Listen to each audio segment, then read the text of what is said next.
You sound scared of the button. Are you live? It says on air, Solomon. Are we live? I'm proud of you, Solomon. Where do we stream this now? Proud of you. We're streaming now. Yeah. Welcome everybody. Avril's not even here. Avril got Episode 267. Avril is gone. I'm sure he can hear us. Like he knows. He knows we're not talking about Asia right away, so he doesn't have to be here. Avast is here. Matt is here, but don't fear.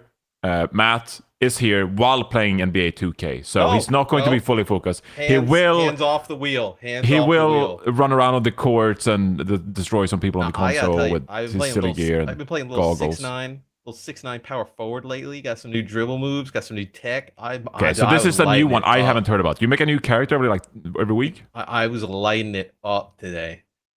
This kid, this poor little kid, he doesn't have any VC, so he's like a 70. And I was just step back, and he was like, his players like wobbling all over the place. I was cooking him. I love how personal it gets in NBA 2K. You're like, oh, I cooked this kid. This kid. Oh, poor little dude. Yeah. Got destroyed. His day ruined. Is that any different than playing ranked in any game, though? Yeah, I don't give a frick about who I played Overwatch. Like I don't think about them when the day is over. I think you have the memorable moments. You remember the memorable moments though. And Matt, really, like I hit a big shatter. I'm not like, oh, I'm gonna take that with them from the rest of my day. Like it happened. Matt is like, oh, I destroyed this kid's day. Yeah. Whenever I hear the little kids on the other side, I'm like, man, I gotta turn up. I gotta ruin this kid's night. Do you think the kids ever asked, like, what time was this match played? This was like you got to get on like prime time, like once the kids are out of school, like a little 3 p.m. So you played at 3 p.m. Eastern. Did you ever any of the kids be like, hey, you're like 30. Where's your job? Like, no, because I don't use my mic. I don't use my mic. I don't use my mic. So as far as they know, I'm just another little kid out there. Okay, I see. Okay, because I feel like ban Royal Hedgehog. He said that I'm clogging in for my yearly appearance. I've been here so often this year. Yeah, you're on like 5. You're on like 5. Solomon, do we have a tracker? Do we have a tracker of how many Matt appearances? I think Speaking of kids having a day, everyone, I can't believe Matt thinks I'm only here for Asia. Fuck, that's crazy. No, yeah. They ruined. He is. Yeah, it's crazy, and honestly, maybe even just a little bit deeper in there from Matt. There, I don't know what he could be saying, but overall, it's kind of fucked up, Avril. I'm on your side here. I'm on your side in this argument. On the Avast stream, we like to bait. We like to racially bait. Okay, so get ready for that. Holy shit, man! What the fuck? Hey, since NRG, it's gotten tough. Avast has become a political commentator now. It's true. It's true. We gotta grift. We gotta grift out here. If we're gonna make money, we gotta be grifting. He moved to Texas, bought a Cybertruck. I met Joe Rogan once in Austin. Really? With Wyatt and with Wyatt and Bren and Sideshow. Ran into him at a bar. We went up to him and we're like, hey, hey man, what's up? We walked up, we're like, hey, we're podcasters too. We're podcasters too. And then like his bodyguard was like, nah, like we didn't actually get to talk to him. We just saw him. He was like 4'2" walking into the bar, like, and we were just like, oh, sorry, like you can't actually talk to Joe Rogan. There's a bunch of people trying to talk to him. We're like, damn. Was he the most stout-looking 4'2" guy you've ever seen? He did look like he should be mining. He looks like he should be mining Mithril a little bit. Yeah, he does look like it. He's built like a dwarf from WoW.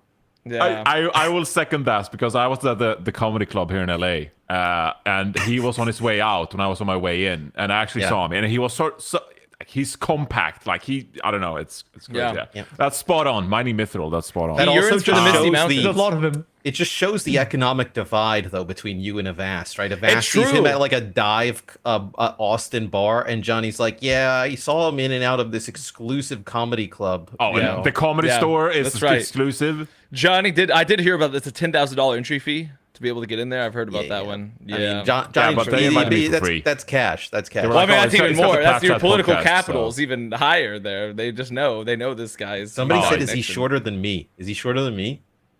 Yes. He was, yes. Like I look at you, Matt, and I'm like, oh, that's a normal human. Like I saw Joe Rogan, and I'm like, oh, damn, like that's a short. He is very stout. Yeah. It's all that elk stopped his growth, eating elk or whatever. It was the eating all the wild game. Yeah. Okay. I would have loved for you Yeah. to be a political commentator, by the way. I've asked. You would have been amazing at that. So I do hope we get to see I'm that on my all way. at some I'm point. working my way up. Esports doesn't pay the bills anymore. We gotta change it up a bit. You need to go out and investigate there and get people on the podcast. I'm gonna be man on the street. Yeah, man on the street style. Like that could He's be good. applying for Ben Shapiro's body double, but he hasn't gotten the part I got you. yet. No, Oh my I goodness. won't. That's actually kind of insulting that you would even say that, bro. You That's you fucked look up. similar. You look similar. No, you okay? That's so fucked up that he would say Oh, that. my guy is baiting. You know at what? this Next point. up, I'm getting an NBA 2K account, and I'm gonna be doing like a voice modulator, being like, Liz- when I'm gonna Liz play, I'm gonna run into Richardson you. called I'm running Liz- into you, and I'm being like, you're 30 years old. Where's your job? 3 p.m. on Liz a called Monday. you- Where's his job? Liz called you Walmart Hassan. I think that's actually just being too nice. I Okay, think, I'll take that. I'll take that. That's Oh nice. my god, That's this nice. is how people get views these days. So hopefully it works out. Well, I'm going to head into the next segment here. I'm going to say thank you. By the way, we've got was a new that a member segment? at the. Shut up, Matt. We got a new member when we went live here with the show. So I'm going to give a big thank you. There's this Japanese name. I think it's Japanese. I think it's Japanese. Yeah, and it translates. I threw it into the Google Translate. And they're called Qatar 11. So thank you, Qatar 11. Shout There out. we go. For the member. Do appreciate the support. Now you can ask questions every week. Which heads into our next segment. We only got 2 hours today, so I'm going to speed run this shit because Matt has more important things to do than me on the Plat Chat podcast. So Just gotta play NBA 2K. we got to go fast. We got to go fast. No, not till later. Not till later. Usually we do a members question each week, but today we opened the floodgates up a little bit here, and this is a loaded question, by the way. So usually we could do an entire episode on this, but instead, it was a question. It stood out to me, so I just pulled it out there, and then we can have I don't know, Matt. Maybe he'll give us some of his esports recommendation counseling for free here in the Plat Chat podcast. We'll see. He usually charges a People fee for pay a this. lot of money for that consulting. That's true. So our question this week is from Carson Minter, 3020. Is there a path for Overwatch to ever be in Tier 1 esport again? It does feel like Overwatch is rebounding, but given Blizzard hasn't focused on the esport, it feels like OWCS is sort of doomed to fizzle out. Feels weird to say after Hangzhou. First of all, very pessimistic comment right here. Very, very negative. So Matt should answer this one. I think Matt's the expert. Yeah, Yeah. Matt's Yeah. the esport consultant. Let's Yeah, talk to, let's talk to Matt. Like, does the label of where the esport is matter to the enjoyment of the esport, or we'll start there. the- Thank the you, Matt. value? That's a Like, great to point that I don't out. think so. Like, because Counter-Strike is a Tier 1 esport, like that doesn't mean that like what does that even mean? Like it doesn't it doesn't get them anything. It doesn't, because they have like more events. Like I think like for what we're doing with OWCS, like I think it's definitely better and healthier than what we were doing with OWL towards the end. And I think there's like an actual pathway for it to continue to grow and be better and not kind of just become this huge thing that just is it's like a boat you can't turn and you're just heading towards like a glacier, right? Like we're not that anymore, right? We're like a little jet ski. We're able to kind of get around and maneuver around, do whatever. People need to remember that Overwatch League was pretty inorganic. And that's the Also, amount of well, money and most spending esports that inorganic. went into it. That's Yeah. most esports, Johnny. Let's be clear. Well, what you'd say there's relatively like speaking, dude. there's like 2 esports or 3 maybe that you're like, oh, that's Tier 1, and then everything else you just lump into Tier 2. So like, are there even tiers, right? If it's like, hey, there's 3 esports where people just spend like significantly more money than everybody else, and then there's everybody else. So like, is there even I don't even think like splitting it up in tiers like that is even fair. It's like, if you Why is it spend- not fair? Well, because like, okay, like if you're Rocket League, like they run a really good esport, and it's pretty consistent year on in, and like that's totally fine for their game. There's no reason for them to spend $200 million on an esport. It would just be like insane. Like, or Fortnite. There's no reason to do it. Like the program they do is good for the players and the fans that they have. So like, What about for the organizations and their business partner? Those I feel like for Rocket Ooh, League, get 'em, the get 'em. business partners. have are the not organizations ever been successful with like any kind of like game partnerships? Like it feels like to this point, like That's a fair point, but I guess the question becomes like, are you just saying we're on the path of like, let's say fuck all the orgs? In which case, that's an interesting argument. no, but is because that your path? because I think there's like ways that orgs like through competition. Like I think orgs need to get a little bit more creative in terms of like just asking publishers and devs for money, and then also like relying on in-game monetization. Like I think like the partnering with like the EWC, right, like their foundation or whatever, right, there's some kind of revenue from there.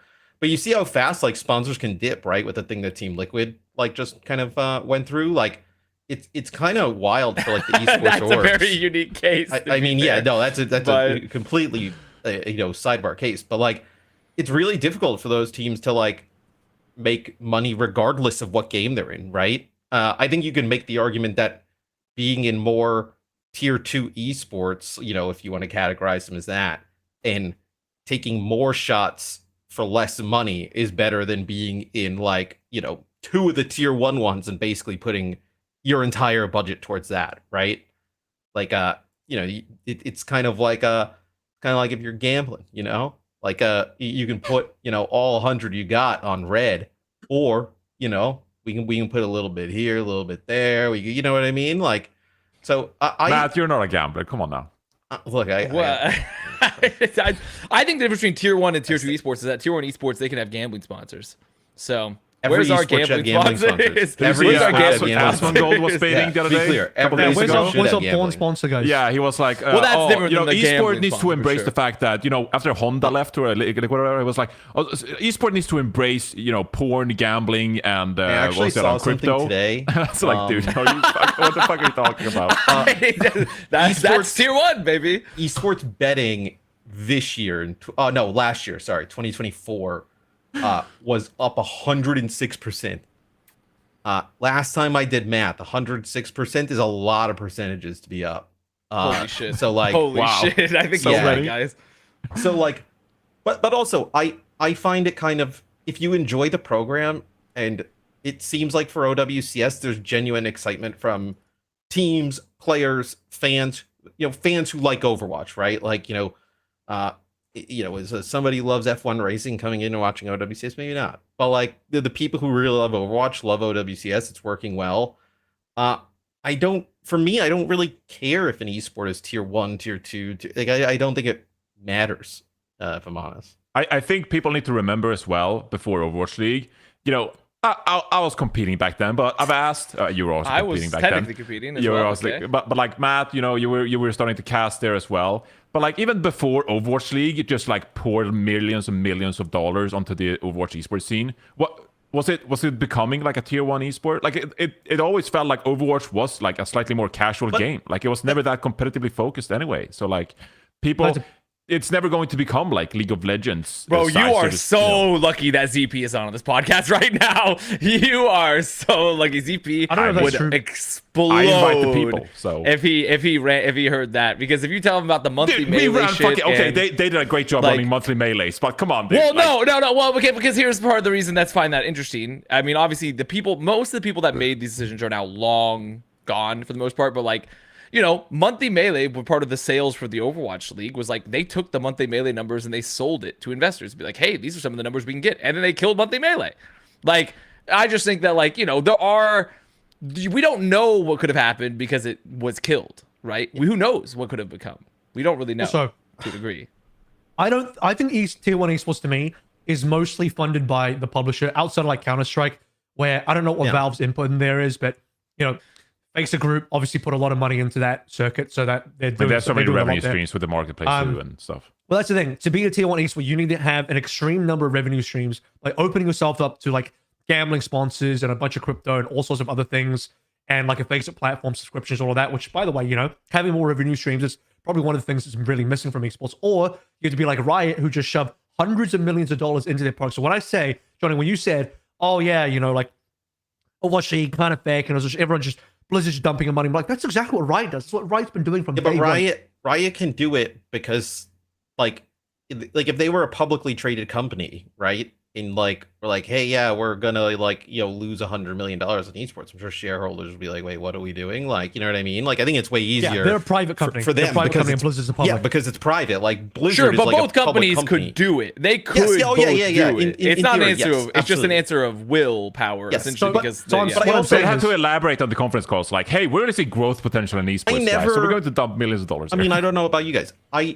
When I look at esports that I'm interested in, I really don't care like where it falls on the spectrum of like tiered esport. Like if I'm into like, you know, if I'm playing a ton of Madden or doing like speed runs, like I don't care that like, you know, I'm watching like games done quick and it's in, you know, a hotel ballroom, like with like just like folding chairs and like if it's fun and I'm into it, I don't really care. That was the one thing that kind of like ticked me off a little bit about Champions Clash in a way.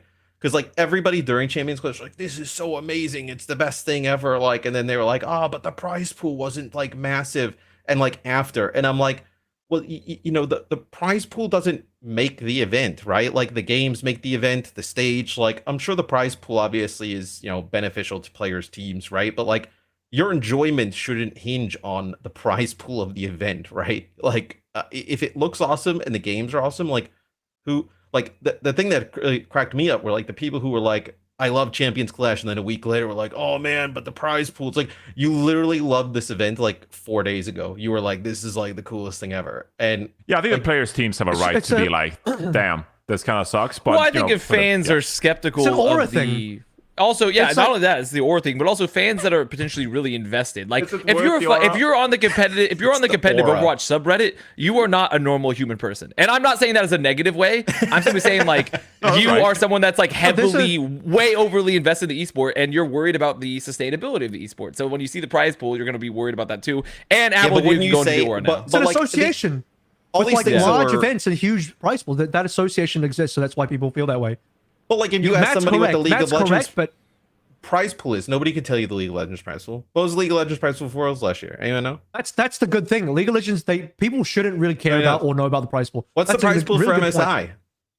No one. It's like no one actually really knows. Nobody That's the good knows. thing. No, Yeah, no, that's no, what no, nobody no, you're cares. you're That's what right. should be. You're totally right. But also the difference is that like I think also the level of investment is very different between those two esports. But I totally agree. I understand your argument. Like you could but, go like, back it is and different. forth, like because you're like, oh, like look at the investment, and then I can be like, well, hey, like, you know, it's actually a more sustainable, like, you know, responsible investment on the other side, right? Like you can go back and forth on this like all day. I don't think like will Overwatch ever be a tier 1 esport again. I think people even for OWL were arguing whether it was a tier 1 esport or not. Like, you know, but Matt, I got a question. I truly don't think it matters, to be honest. Yeah. First of all, I agree. I think sustainability is more important than Yeah, being I'd rather like, quote-unquote, tier have one something esport. that lasts for That's a more- decade than And have if, a cool like, obviously, 3 if you years. could be a tier 1 esport and be sustainable, that'd be the goal. But if it's a either or, you'd rather be sustainable. My question is like, do you even think or know if the Riot Esports, the League of Legends, the Valorants, do they turn over revenue or is it just a huge loss leader?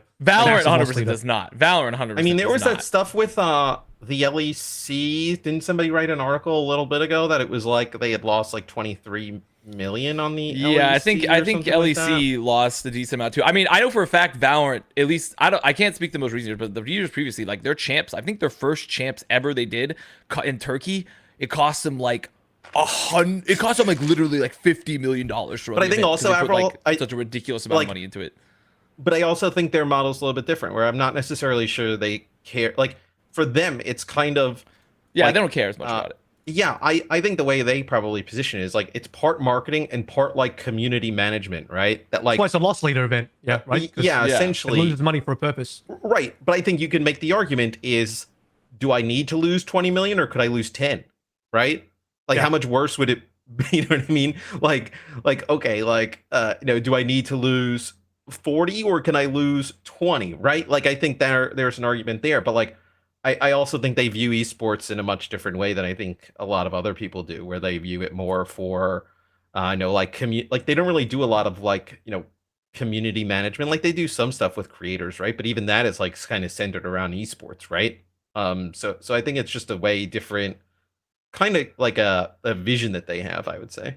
Yeah, I'm gonna move the show along here because we spent already like We could spend the 25% of whole show on this. episode Yeah, we talking could. Yeah, we about could do that like one. a- I whole just episode. it just intrigues me. I love talking about. I'm this stuff. gonna give it to Avast for going into his debate arc, debating Matt like that. Oh, look at this guy. This guy's just debating Matt like. What was the debate? I true didn't even champion. debate him. I was just posing alternate questions for Matt. to Avast- discuss. Let's Avast- make a discussion. Yeah, but what We- about the if we- organizations, Matt? What about the I mean, organizations? we Like, could have ooh, ooh, we could have really debated. We could have debated. I held back a lot. I was like, no, I'm gonna hold off. I'm not gonna grift yet. I gotta hold off. Gotta hold off. We'll on the grift and grift. bait the viewers. I will do it offline, Yeah. guys. We'll talk about it offline. Yeah, we'll do it. Yeah, we'll grift talk about offline. it We'll grift offline. TLDR, if you like your esport, it doesn't matter.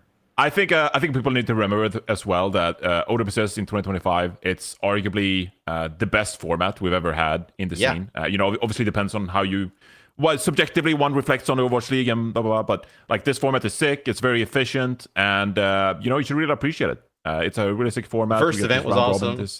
First event was super sick. So more teams at EWC, better skins than we've had in the past, right? The team skins, But I think sometimes because we had Overwatch League a few years ago, people always like nostalgia and talking about nostalgia like this fucking guy. But still, you really need to appreciate OWCS this year for what it is and the product it is and what it actually, because it's a really good product, generally like a good esports product. The way I've tried to view it's it, easy to forget with Overwatch League post OWL, and this might, I don't know, maybe this helps some people grieve OWL. I think we're still kind of doing that. Is like if you were a TV show that lasted 7 years, that was a pretty good TV show, right? And there's a lot of good TV shows that don't even make it 7 years, right? So like we had a really awesome run doing that, but that also doesn't mean that this isn't the start of another, more responsible run, I would say. More responsible TV show. It sounds like you're saying this like the reality star that went to rehab to get rid of their alcohol addiction. Like they're a much more responsible run, much more responsible start of their life. I didn't have all that money I was gambling away, but now I got it. Oh, that's real. That's. I'll take this segment too. To shout out Faceit because they launched like a watch hub now. So it's not quite the command center, but it's really cool. They tested it in the client this previous weekend. I didn't provide a link to you, Solomon. I'm sorry. But essentially, you can watch the main broadcast, and then you can also watch POVs on the side as well. So if they had a couple of maps, you could only watch Rocket, for example. You could watch Sugar Free, and you could just watch those POVs during the game. So really cool initiative from Faceit. They keep integrating a lot of cool stuff into the scene. The fact that we even have pugs now is like crazy. It's really cool. Like we have FPL, like all these crazy cool features in the scene. So credit to Faceit. They once again find a way to integrate something really awesome into the scene. So yeah, check that out if you want to see some different POVs. Now, gonna move into the casual side of the podcast. Obviously, it's mid-season patch today, so a lot of exciting stuff. There were also patch notes dropped. Freya's now available in the stadium. I get to play Freya in the stadium. It's a lot of fun. That character is going to be insanely broken, but the internet erupted. So first of all, I think we should talk about the Street Fighter skins here. Solomon, if you could please take a look at this. There's of course the trailer as well, but perhaps we could even jump into the game client here as well because it's been trending these past couple of days. And I'm going to start off here, Avast. Does the Cammy Widowmaker skin show too much ass? Your thoughts? Well, not enough. Not enough ass. He just did 12 hours of Rivals, dude. 15 actually. Well, actually, I wasn't there for the last hour, but I do think overall. I mean, I guess the question becomes, this is like a much larger question. First of all, Street Fighter, if you like fan of Street Fighter, I think this is cool. It's a fun collab. All the Overwatch collabs have been really fun. I think these are all, I will say personally, I would have liked to see some swaps. There's the Cammy skin, classic. But overall, I think if you're a fan of Street Fighter, I don't really give a shit about Street Fighter, so I don't really care about the collab. I think it's really cool. And the topic of the ass, that's just a moral question that like is up to your own personal values, Me personally, I really don't care. But like, if you do care, I mean, I'm happy for you. I will say, if you're gonna try to fight Goonerism in 2025, good luck, man. Good luck. You're fighting to lose. Also, I don't even think these skins are that particularly Gooner. Comparatively, like Rivals, they have Emma Frost literally shashane boobily across the screen and like the like Rivals intro highlights and stuff. Like this is like, oh sure, there's a little bit of ass, but like we don't have like full on like jiggle physics like crazy all the time. So very different. I judge the collab on whether I know what the collab is. So I like this one. When they were like, hey, Street Fighter, I was like, hey, I know that. I was like, that's cool. They didn't have to teach me about, Dokis or whatever the hell been going on. So I love these skins. I think they look awesome. These are the types of collabs like that I think though, like, even as Overwatch goes on, like you can bring these back like next year, maybe add another skin or two, right? Like they could kind of keep, building on these. The collabs they've been banging with. I mean, they've been kind of owning in the collab game. So big shout out. Shout out to Overwatch. Yeah, I don't think it's that Gooner. I think if you personally, I think if you think it's particularly Gooner, then I'm like, I want to see a mirrored amount of outrage for the Marvel Rivals skins. Yeah.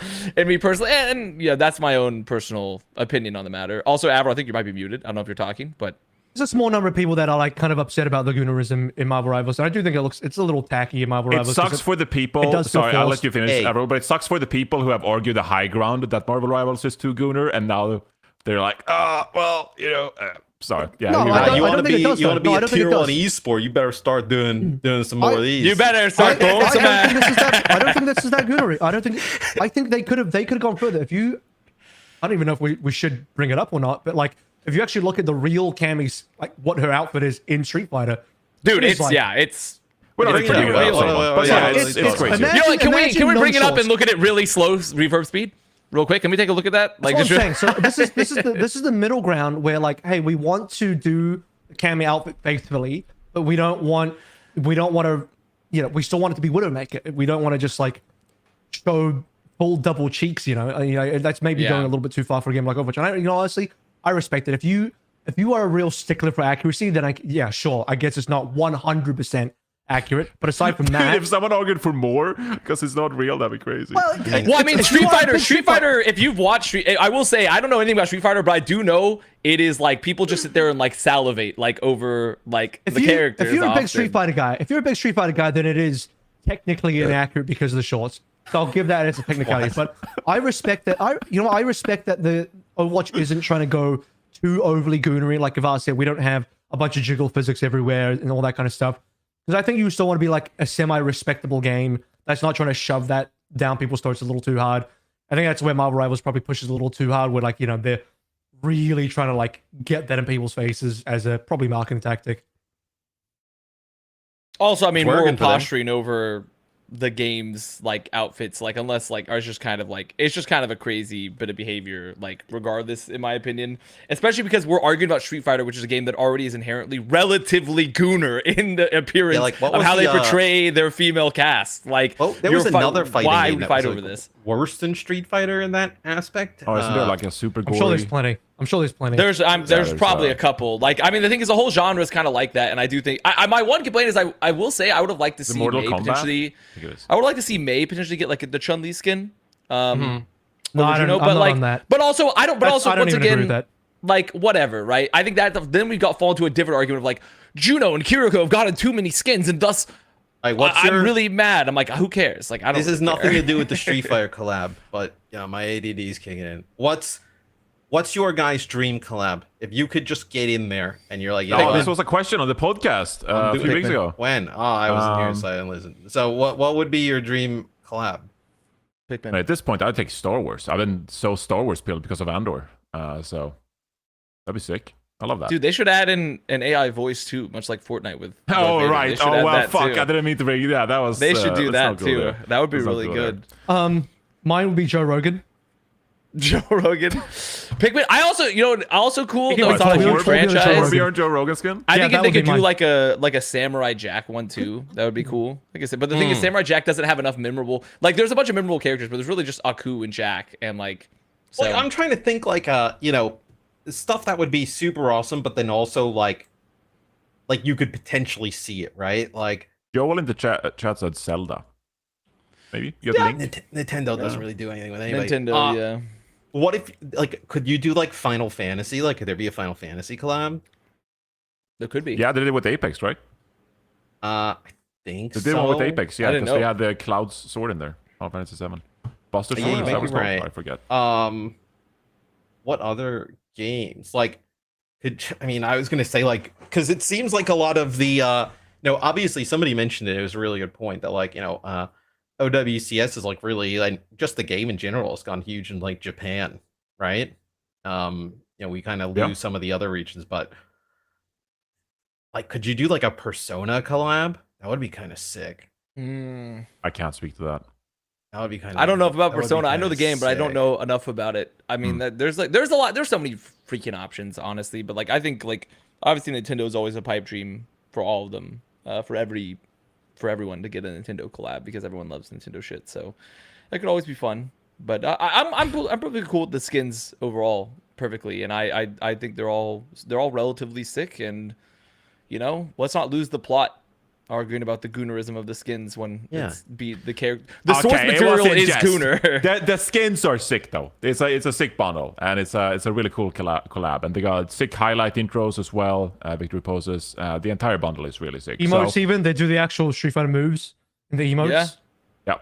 yep, they do. And Hanzo as well, of course, says Hadouken when utilizes the ultimate through the Dragon Strike. When you Trying get to think the of skin on, so Call it's of great. Duty, you know, they do like the Snoop Dogg collab. They got Teenage Nicki Mutant Ninja Minaj. Turtles. I find Minaj. find I don't IRL really know celebrity if we would- ones to be, you know, it's really dumb too, because when you really think about it, IRL celebrity collabs when combined with like franchise collabs, it's essentially the same level of Could brain you rot. imagine though? It's the same like, level of brain rot, but one of them I find worse, and I don't know why. This guy doesn't like my Joe Rogan collab idea. What a We did, dickhead. Voss, come on now. we go from what was the one we do Gundam, then we do Street Fighter, and then Wu-Tang skins.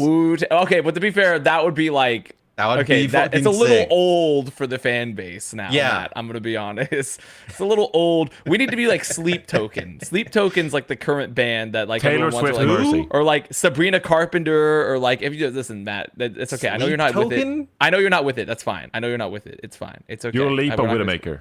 For her. Dua Lipa, yeah, Dua Lipa could be good. But the thing is, IRL celebrity stuff, it's not gonna. It won't work in Overwatch. It's also, No, of course not. even though it's essentially the same level of brain rot as franchise collaborations, I find it worse, and I don't know why. I can't tell you the exact reason. I You know just what? find it worse. My Voss is immersion. the most Zoomer pilled millennial I've ever met. Well, it's because I'm around the edge. He really brother. knows. I'm Really a knows. zillennial. He's edging? I'm around the edge. I'm the He's youngest. edging his generation. I'm the youngest millennial. Okay, I'm we need to. yeah, the youngest. We We need to get move into the on, patch Johnny notes. said. Really bit. Okay. I just want to skim through the patch note, really. We don't have to spend too much time on this as well, because, again, we got OWCS to talk about here. But there's a mythic, the Mercy Mythic. I forgot about the Mercy Mythic. Have you guys had a chance to see the Mercy Mythic weapon? Because, I've my seen it. God. The dope. I haven't I've seen it seen in it. game. I haven't seen it in game yet. It's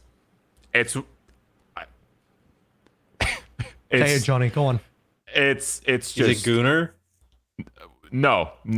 But Quite the opposite, actually. Quite the opposite. I don't even know how to describe it, dude. I'm lost for words. But there's this, I don't know what it is. It's like a teddy bear or something that like does cute shit when you heal and deal damage, Cute and shit. like when you resurrect, and like it's like an actual like companion when you play the game. Like it's the most, I've been asking Mitch and I don't know. and Ash about the Doki stuff, because we've run the Doki thing about like 10 times on the video. And I guess it's kind of like Care Bears. So that's kind of what I've come to the conclusion. That's kind of like a Care Bear type of thing. So that's I would say it's cool. closer to like a Sailor Moon situation. It's like Hamster of Sailor Moon Benevolence? Care Bearish, yeah. But yeah, I could see it's cute. I mean, it's gonna be perfect to get banned in the ban select phase. It'll be perfect to get banned. You won't get to see the skin anyway. So I mean, like, it's just, I think overall, like, but it's a nice skin. I think it's for the girlies, and that's we're all Chat's for it, alerted man. me that it is actually nothing like Care Bears. So maybe I was just I'm not all Doki. I will say it would generate a lot of money. That Oh, I can yeah. say for sure after trying it in the practice range. Because my God, it's something else. It's advanced. Okay, so did any of you get a chance to go through some of the patch notes? I wouldn't say there's I anything major in here. There's been a Reinhardt buff. LH Cloud is not too happy because apparently it messes with his muscle memory. I am very excited. I'm very excited because I think it's a bit of a buff. They wear the Fire Strike got buffed, the projectile speed and the recovery time as well. So you'd love to see that. They're essentially saying that, hey, Reinhardt, not that good when it comes to top tier gameplay. So Fire Strike, it's supposed to be like a skill ability. So we're making it better, making the skill ability better with some slight increases here. But I mean, Bro, this the is just Spike Guard tiny- lifesteal, tiny though? stuff. Yeah, for Hazard, Spike Guard Hey, lifesteal bro. increased from 25% to 40. That's one of the perks We that gotta watch Hazard gets, this. and the animation an time of the insane ledge climb is increase. smaller. Yeah, That's an So keep insane an eye on increase. this one. it's a lot of healing. It's a lot of extra healing for Hazard, who already saw play in OWCS, by the way. So we can we can expect Yeah, but more. Reinhardt's Fire Strike is a little better now, so shout out. Hey man, I'm stoked. I'm forcing this hero in Masters 5, so yeah, yay me. Are you going up or down? I'm going up, Okay. and then I started this new command in my Twitch stream, which is like duo record, and I think me and Jaws were like 3 and 7 so far. So I was going up, and then well, Oh. Oh, Quick Like, shout out. apparently Jaws is the- that's breaking the guy. news: Reinhardt Ilari, not a great duo. I'll have to get to on, correct. and me and you can duo and start climbing. Dude, I think our duo record is like 2 and 15. Freya as well received some nerfs, which we all can Hang appreciate. on, one question about Reinhardt. Do we know Okay. if this change impacts him in Stadium? Like, does It he does. get... So this also buffs him in Stadium then? Yes, All this is the entire character being buffed. But Isn't then Ryan already also, like busted in Stadium? yes, but okay, Reinhardt received a ton of nerfs in Stadium actually. So we're not going to Okay. talk about that today. But they did nerf like all aspects of Ryan, whether it's a melee build or the Fire Strike build, which I'm really upset about because I stream Stadium.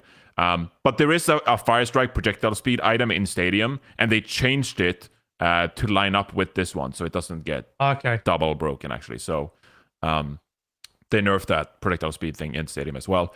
Freya, quick dash cooldown increased from 3.5 to 4 seconds. And I saw a Reddit thread as well. I can't confirm this, but they said that the updraft cooldown was increased from 10 to 12 as well, but not announced. I'm not sure if that is intentional.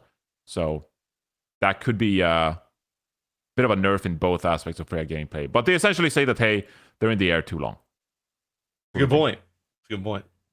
Which I is don't think it's actually, which yeah, I think they need Which to go is true. harder. They need to nerf If it harder. They she need to is nerf in it the harder. air too long, and they need to potentially nerf her more. So yeah, Yeah. I think it should be 4.5 and not 4. They should make it 3.5 to 4.5. When Second. she's in the air longer than the character who has a rocket strapped to her back that's supposed to keep her in the air, then it's probably an issue. You need to be Yeah. lore accurate. yeah, and also they need to potentially even look at her like perk, where you get the extra like dash essentially. Because Yeah, I'm not a that's fan. like It's too many dashes. It's just it's many she's resets. just way, because also like Admiral and I talked about this so much when we're watching the games. It's like literally like watching a bunch of mosquitoes like on the map when you're like watching it, because like she's like just buzzing constantly. Both Freyas are buzzing like through the air. It's freaking obscene, honestly. Like Bro, I'm and like, then you got the people who are like they're getting like the Freyas on the rooftops to like then kind of like slide down like yeah, so they can wait for the choke and like drop Yeah. the double right click like into you. Like it's so it's she definitely might need to get adjusted more. I'm fine with like some crank it inching up. forward, but Crank it up. yeah, I think you can crank that up a bit. So I told you that I played a few games on Freya in Stadium already today, and I think Freya's going to be really busted. First of all, I think there's a power up in there. If you're playing Freya in Stadium this week, I'll give you a heads up. There's a power up in there where when you hit a take aim bolt, you fire 3 aimed projectiles from your primary fire that deals Normal. reduced damage. So it's essentially you hit a take aim Are they homing? and it fires 3. Yeah, they're homing. They're homing. Oh yeah. my God. Three homing primary fires that deal reduced damage. But then there's items that like buff your abilities and weapon damage depending on, and you just quick dashing, take aim, quick dashing, take aim. And then there's an item that gives you both your quick dashes on an elim. On an elim, you could have 10 quick dashes in like a fight. Like it's just stupid. That sounds cool. It's That sounds great. so I especially spent a team fight just like quick dash. It gets stupid. It gets stupid. All right, let's move on here. We got Genji as well. Projectile speed increased here as well for Genji on primary and secondary fire, and ammo reduced from 30 to 24. Remember when we were in like the Genji ammo reduced phase where they just kept changing like the ammo of Genji back and forth like a couple of years ago? Well, now they've increased the projectile speed as well. I don't know if anyone has any takes on this because this is just... I think this is actually pretty good. I'm not gonna lie. Yeah? Some people were trying to say this is a nerf, but I'm pretty sure the projectile speed going up that much makes it so much easier to do damage. What, on it's Genji. 20% buff? That's or a 25% pretty. buff? That's a pretty gigantic speed buff to. What if they just the made projectile Genji speed. hit scan? I mean, because legitimately, like Or homing. it's gonna be really easy to hit the shurikens now. I'm Yeah, pretty sure. sure it's gonna be really fucking easy to hit the shurikens now. What's gonna actually happen is a lot of the Genji mains who put like a lot of hours into this hero, this will mess with the muscle memory a little bit because they're used to projectiles going a certain speed, and now when they lead targets, it's gonna like kind of. Oh, that is true. Yeah, Well, it that'll is take, gonna like, a mess month. with that, but. Come on, it'll Yeah. take like a month and they'll be used Well, who to it. knows how long the balance will stay? Like, who don't knows know. how long this change will stay Yeah. necessarily? But I think it's going to be, especially with the current iteration of Genji, where like Genji essentially at this point is no longer a dive hero. Genji's a brawl hero. You just brawl with Genji now. Like you're just like setting up brawls so your Genji can dash like in short range. I think this is actually like potentially way better for Genji in the future in the current meta iteration because he'll just be like so much faster, better in general, at just like landing all the shurikens you need to like finish off damage. So. Yeah. Moving on to Hanzo. Speaking of muscle memory, thank God. I think we talked about this when it happened initially. But the Storm Bow, the primary fire draw time reduced from 0.8 to 0.72 seconds. Hallelujah me. who said that the muscle memory with Hanzo is messed up now. So I'm really happy that they went back to the 0.72. And they also increased the health pack hack time from 12 to 30 seconds on the Sonic Disruption minor perk. So good news for Stalker, and that's pretty much the only player who plays Hanzo these days. Moving on to Pharah as well. This is where it gets a little bit interesting here. The drift thrusters, which allow you to move during barrage, the movement speed while using barrage reduced by 20%, so a bit of a nerf there. And also, the concussive implosion major perk, distance pulled reduced by 50%. So nerfs to Pharah. These perks, were busted, but finally we get some adjustments here. Yeah, I think she was already falling out of meta, actually. I thought she was sleeper good. I thought Pharah was so sleeper good, I was surprised people stopped playing Pharah. You get a little bit of Pharah in Korea. Shout out to Spint, the guy, he's hard spamming Pharah. Well, I mean, Freya probably still does an all right job, hitting some bolts on the Pharah, and then what do you do? So it's tough. Yeah, she was always pretty good, but I mean, in Korea at least, especially with players like Spent playing it, it seems like, and it wasn't even just Korea, to be fair, that was playing some occasional Pharah. I definitely do think she was not bad, especially with Orisa being so strong currently, so you could do some stuff with Terra Surge. But I'm fine with this. I personally think being able to be, I'm a little mixed on the movement speed, but the distance pulled with the major perk I think is a reasonable nerf because it was really strong. Yeah, that thing was crazy. That thing needed an adjustment. Not a Pharah player by any means, but does this mean that pre-perk it's at 100% of the radius, and then you pick the perk and it gets narrower, so it changes? Wait, what? No, because I guess it's the distance in which you pull people in. Oh, the distance in which you pull people. Yes. It still pulls Swedish people, moment, just not as far. Yes. Yeah. Sorry, I'm Swedish. I'm not a native English speaker. That's why. It's okay. All good. Look, Matt, I got plenty of excuses. I can bring them out whenever. It's great. I mean, that's your problem. You just keep making excuses for everything. You're just Mr. It's brilliant. Mr. It's never my fault. Reaper got us some small change. We don't need to talk about huge. When it comes to the perk. Soldier 76, Stim Pack, anti-heal removed, now deals 75 self-damage on you. So, you anti-healed yourself before, and it kind of sucked because then you couldn't get healed up. Now you just deal 75 self-damage on you instead. This makes way more sense. By using weapon swap. So, yeah, it makes more sense. And now finally Lip can play Soldier 76 on U Queen Street again. Maybe. We'll see how good that hero is. Maybe. Giving yourself anti-heal was never going to be a popular option. That kind of sucked. That sucked. Especially with only 2 cleanses, right? So yeah, it was not great. You essentially have to hide for the entire duration. It was not. I think the problem with Soldier that still runs into it is that the fact that everyone, especially when Freya is currently meta, is just you're always gonna want burst damage still in Overwatch. You just want burst damage. It's just even it's just. I just don't know where it's still. Well, you also see it in Rivals though. Once fucking half the roster starts flying, it's fucking tough. I mean, for these little ground boys. Yeah, I mean, can be tough. If you have the thing is Soldier does have mobility, because even Rivals mobility, there's a lot of flyers that aren't necessarily played for mobile characters, but the thing is that Soldier, there's tons of heroes that are also mobile in Overwatch that are do burst damage still. So yeah, I don't know. I worry for Soldier in his old age.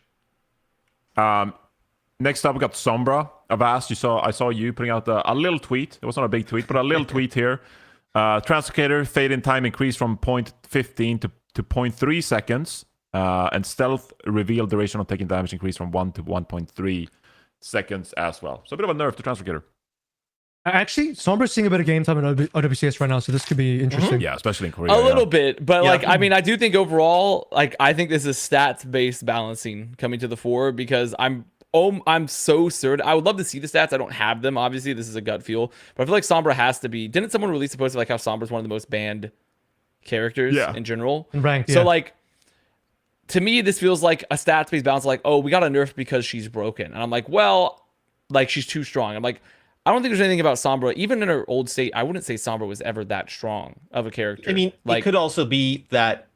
So you see her get banned a lot would be one stat, and then also the games that she makes it through, probably she has a pretty high win rate or decently played win rate, right? So it's possible the combination of the two leads you down to ban. That would be my I think it just depends on how severe her ban percentage is. If her ban percentage is really high, then I feel like that alone would be a a pretty decent like, oh, we got to do something, like we got to break the glass. But it's like, I mean, well, if her I don't ban think Sombra percentage was is high, broken. right, and then she wins like 55% of the game she's in, right? Then Yeah, you're kind of like, yeah. I just think that like I think the fundamental problem still is that people just don't want to play against her. I think Sombra could be really bad still, and people will still ban her like a large amount because people just don't want to play into Sombra. So, but you know, obviously I don't have all the stats. It's just a gut call. So it's just I a mean, I could hero be that wrong. like, I mean, what how many times have they like they've like redone her kit like almost like twice at this point, right? I think 3 actually. Wait, Yeah. There's too many. The transfer carrier that I'm messing with forever. Yeah, no, it's 3. You're right, Avril, because they did the change with Overwatch 2, but then they also changed it after the change with Overwatch 2. yeah. Yeah. Where people just don't like having their abilities taken offline. Like it's one of the things that in Call of Duty, like when I worked on that like when you get taken out of like the gameplay loop, like people really just hate that. Like you're like running, you're doing all this cool stuff, and then you just get like stun locked. Like that's no fun. Or you just can't. People don't use like any of your invisible characters abilities. either. No one likes Yeah. playing against an invis character. It's really not good. It's true. Okay, True moving up facts. next. We actually, for the first time, I think, I could be wrong in this one, but we have a developer comment hitting on the fact that you know hero bans is a thing. So Widowmaker is more map dependent hero than most, and now with hero bans restricting her usefulness, we're looking to make her viable in more situations. So they're actually buffing the primary fire on Widowmaker, so it's a lower spread, and the damage is increased on the primary fire of Widowmaker, and the Venomine bonus damage increased from 50 to 100%. So on Widow's maps, I'm guessing she gets banned because no one wants to play Widowmaker, against Widowmaker, rather. And so they're buffing her primary fire. This is quite the move, I feel like. I think this is kind of funny because we just talked about how Soldier needed like more burst damage, and then Widowmaker has burst damage with her scope shot. Now we just make her gun better, so she's like, okay, Yeah. like, and she has better mobility. Like she has like a huge grapple that could launch her into the sky. Like she has a million different things she could do. Where I just think it's kind of funny that those happen back to back, but probably needed. What is this bonus damage on the Venomine? What is that? What is dealing bonus damage? I'm not understanding. Yeah, I'm a little confused on that one too. That's a perk, right? Is that the perk? Is that a minor perk? But typically they say it's a perk, is it not? Here, I gotta go search. Widowmaker perk. We Yeah, cover there's a- Overwatch for a living, Can- by the way. At least some of us. Oh yeah, that is the perk. Yeah, Yeah. well, no one plays Widowmaker in like No, OWCS. no, Yeah, I mean, it just Yeah, doesn't yeah, happen, yeah, bro. it's good, it's good. There's so many It's, perks to it's fucking remember. Venomine gains 50% increased damage and a second charge, enabling 2 active mines at the same time. So it's gonna and now do that's 100% instead of double. 50. It's doing a double damage of the. And you of get the 2 of Widowmine. them. And you get 2 of them. Hell yeah. Me, she's Penny Parker. It's just, Well, it's just okay, Penny Parker. that's a bit She's- extreme. She's just sending She's not mines Penny Parker. everywhere. So I mean, that is funny. That's So very a funny. Venomine is 75 total. So now it deals 150 damage. A Venomine. And you can have 2, so you do 300 damage, I guess. with the 300. Venomines. Imagine they're both on a. Wait, imagine they're both on one doorway and it insta kills someone. That would Wait, be that actually is real. true. That If is you walk Penny into 2 Parker. That's Venomines, Penny Parker, does that man. work? That's literally But, Penny Parker. what is I the, don't know how it both works. buffs? How much is the I'm not damage over sure. time on it, though? Yeah, It's that is the 15 per second question. over 5. Got a So long you ass could- time to not die, you know. Yeah, you but does it the effect apply twice if you hit with 2 mines? Is it 30 per second? I don't know. Because Right, I don't does know it, if I've like- ever seen this shit happen. I don't know. I've never seen this shit happen, so I have This no would be idea. so funny. Like, I need but to see it a would Twitter be clip of this. crazy if it did 30 per second plus the burst damage. Like, I'm pretty like that's a lot of like a fucking damage. headshot plus like a getting hit with one of those mines, like fucking. That's a curtains, whatever lot that of is. damage, Yeah. man. That's funny. So I mean, overall, I mean, I'm fine. I think Widowmaker. The problem with Widowmaker is again the problem with like you can't have a sniper that doesn't like insta-gib to a degree in Overwatch because otherwise they're not good. Like because you're just gonna get healed, you know. Like you're just gonna get healed like immediately. Like there's no reason to have a sniper that doesn't insta-gib. So I think this is like this is their primary fire to be fair, which is that's obviously the whole point of your kit. So I don't know. And also I think there's a whole separate conversation of like are snipers fun in FPS games? That's a whole separate conversation. So Yeah, for the people who can aim. yeah. Which I mean, there's a lot of people that can't aim, so I think that's why the Yeah. conversation exists. No, I mean, just fucking get better. I don't know. Well, you can't really like get better, even if you're like an amazing aimer, but let's say you're not playing Widow, or like you don't have access to Widow and the other team does or something, right? Like just because like maybe your player that can't aim's on Widow. Oh, well, and we then should all you're use the stuck same on, like, gun soldier. now, and everybody just everybody uses. Well, the same weapon with the same well then I damage. mean, come you on. know, We're in a good spot. I potentially- don't feel like Widowmaker is broken. So like this. Yeah, I'm don't try not. and I'm not ruin saying the Widowmaker fun. is broken. I'm not saying Widowmaker is broken. I'm simply saying that I think there's a lot of discourse to be baiting? had, and there has been. No, I mean there is a lot of discourse around snipers in general. Yeah, with who? Like we're talking- fucking Lucio mains and shit. Nah, fucking get out of here. Other DPS players too. Nah. I mean, like even in TF2, people hated snipers, and It everyone was really bad like 3-4 only- months ago. and only one like player was a non-DPS character in TF2. Like, so it was like, I think it just depends on where your view on it is. I'm fine with it personally. I get it, but also I remember in the past when Widow was really oppressive and we'd be watching Widowmaker games, and sometimes I'd be like, kind of boring. Also, you can like build a watching sniper Widow. not around one shots. It's called Ash. I'm gonna be honest though. Well, yes, that is true, but also her kit still very much revolves very heavily on like instant giving people with like a dynamite. It's and a shot, it's good burst you know? damage, but it's not a one shot. And that's the important part. That's fair. And also, it used to be a one shot. To be fair, you did used to be able to one shot, which may be part of the Because of reason why Mercy. Ash- That's part of Mercy, though. That's Yeah, Dude, they yeah, should that's give what I'm saying. They should give Ash a perk like this Venomine one, where she gets 2 dynamites so that both do 100% bonus damage. So true. That's So fucking true, crazy. actually. She Big should throw Boom like is maybe already 3 pretty to 4 satisfying. dynamites. 3 to 4 dynamites even. Maybe she should also have like a little thing on the ground that like produces a web. And like if you walk in the web, like it does like some damage. It's just You're like, so silly. True, Moving on. True. We got Ilari received a small buff here as well, so the range on the secondary healing is buffed as well. So a nice little buff for Ilari. See if that changes anything at all. And then finally we have Lifeweaver, who gets a couple of buffs here. So Healing Blossom, the primary fire, auto charge rate increased by 25%, and the Super Blue Major perk, the number of hits to trigger reduced from 20 to 16. If they remove Lifeweaver from the game but didn't put it in the patch notes, how long would it take for people to figure it out? Like a week?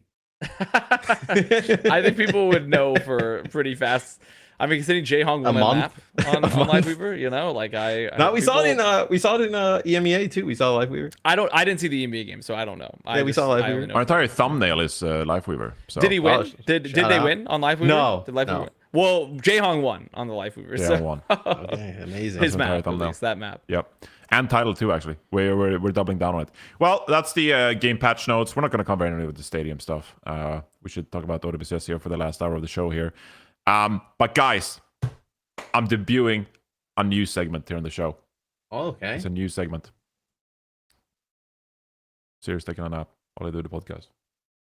She's very cute. Do you know the name of the segment you're debuting? Yes. Or... Okay. Yes. I was talking about how Sirius was cute. Look at her. Oh. Look at her, man. How's was her one of the diet break. doing? What? What are you asking? No, so a few episodes ago, I said to Johnny, I was like, "Oh, what the hell are you feeding that dog? Like, you know, is she eating like fucking TV dinners and stuff? She was looking." But Calling her then fat? Johnny's no, you but then saying, Johnny said man? he took it to the doctor, and the doctor was like, "Geez, what are you guys giving her?" I mean, the doctor was like. The doctor Doc's was like, "Hey." damn, she's sturdy. Does she like Joe Rogan? Joe Rogan, she's sturdy like that. It weighed her like- twice because they were in disbelief. Yeah. They were in disbelief at her weight. Is she like denser than she is big? Is she like a neutron star or something? Like, what are you talking? Like, what's happening? Yeah, Like, the is doctor he- was like, "Hey, maybe lay off like the Black Forest ham in the morning. You know, just fucking just giving her. Just she looks so comfortable for right the record, there."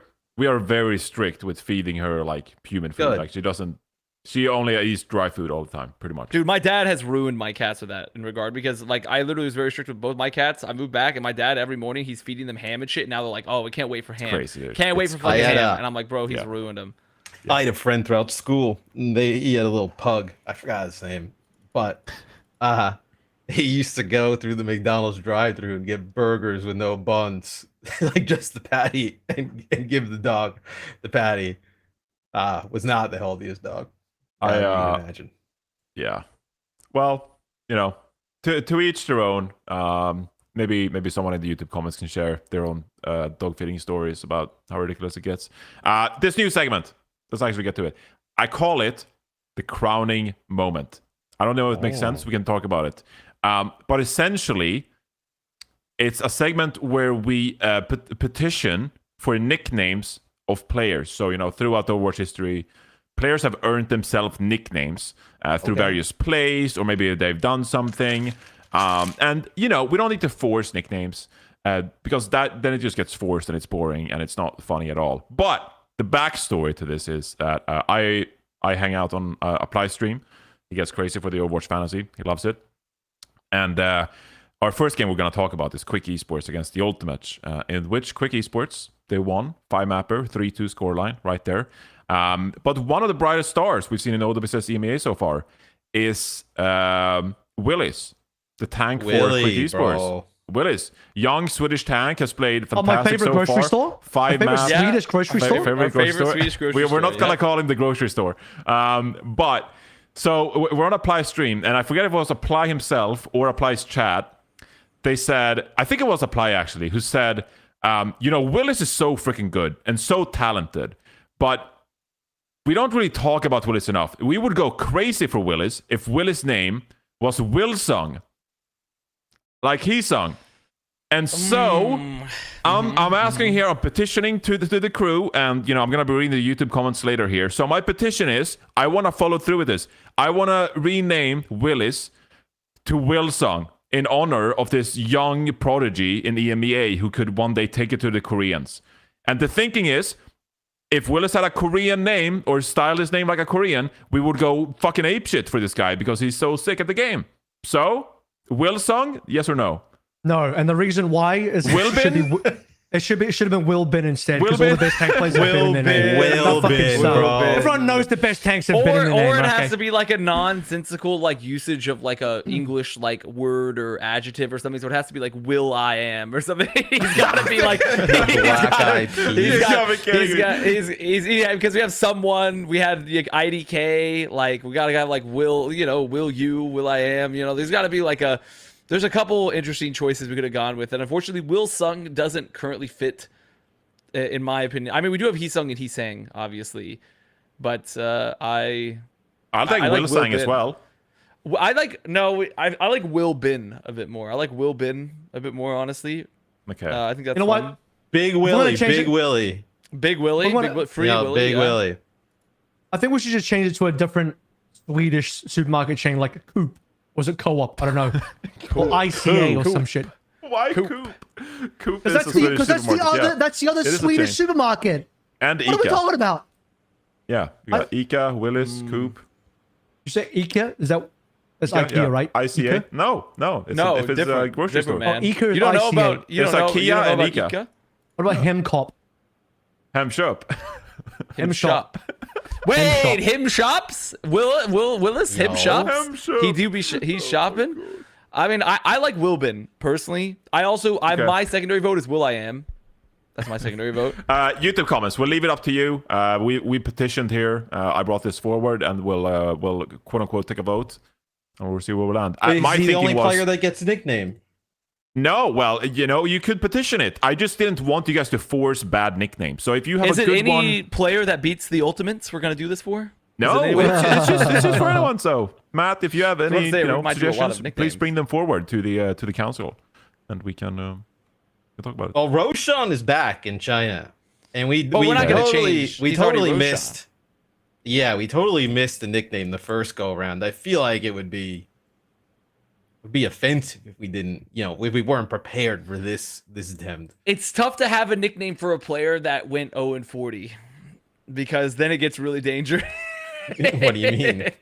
Because then you're gonna start coming up with names. It's like how Proper was Pooper, and like we're gonna start coming up with stuff of like that may not be positive. May not be a positive nickname there necessarily. For Like how Roshan. Happy was sad. Yeah, Happy was sad. Stuff. I remember that one. There was also Poo Luge as well. Never forget Poo Luge. So a lot of them rhymed with poo. What was your one of us? What was your one? Go on.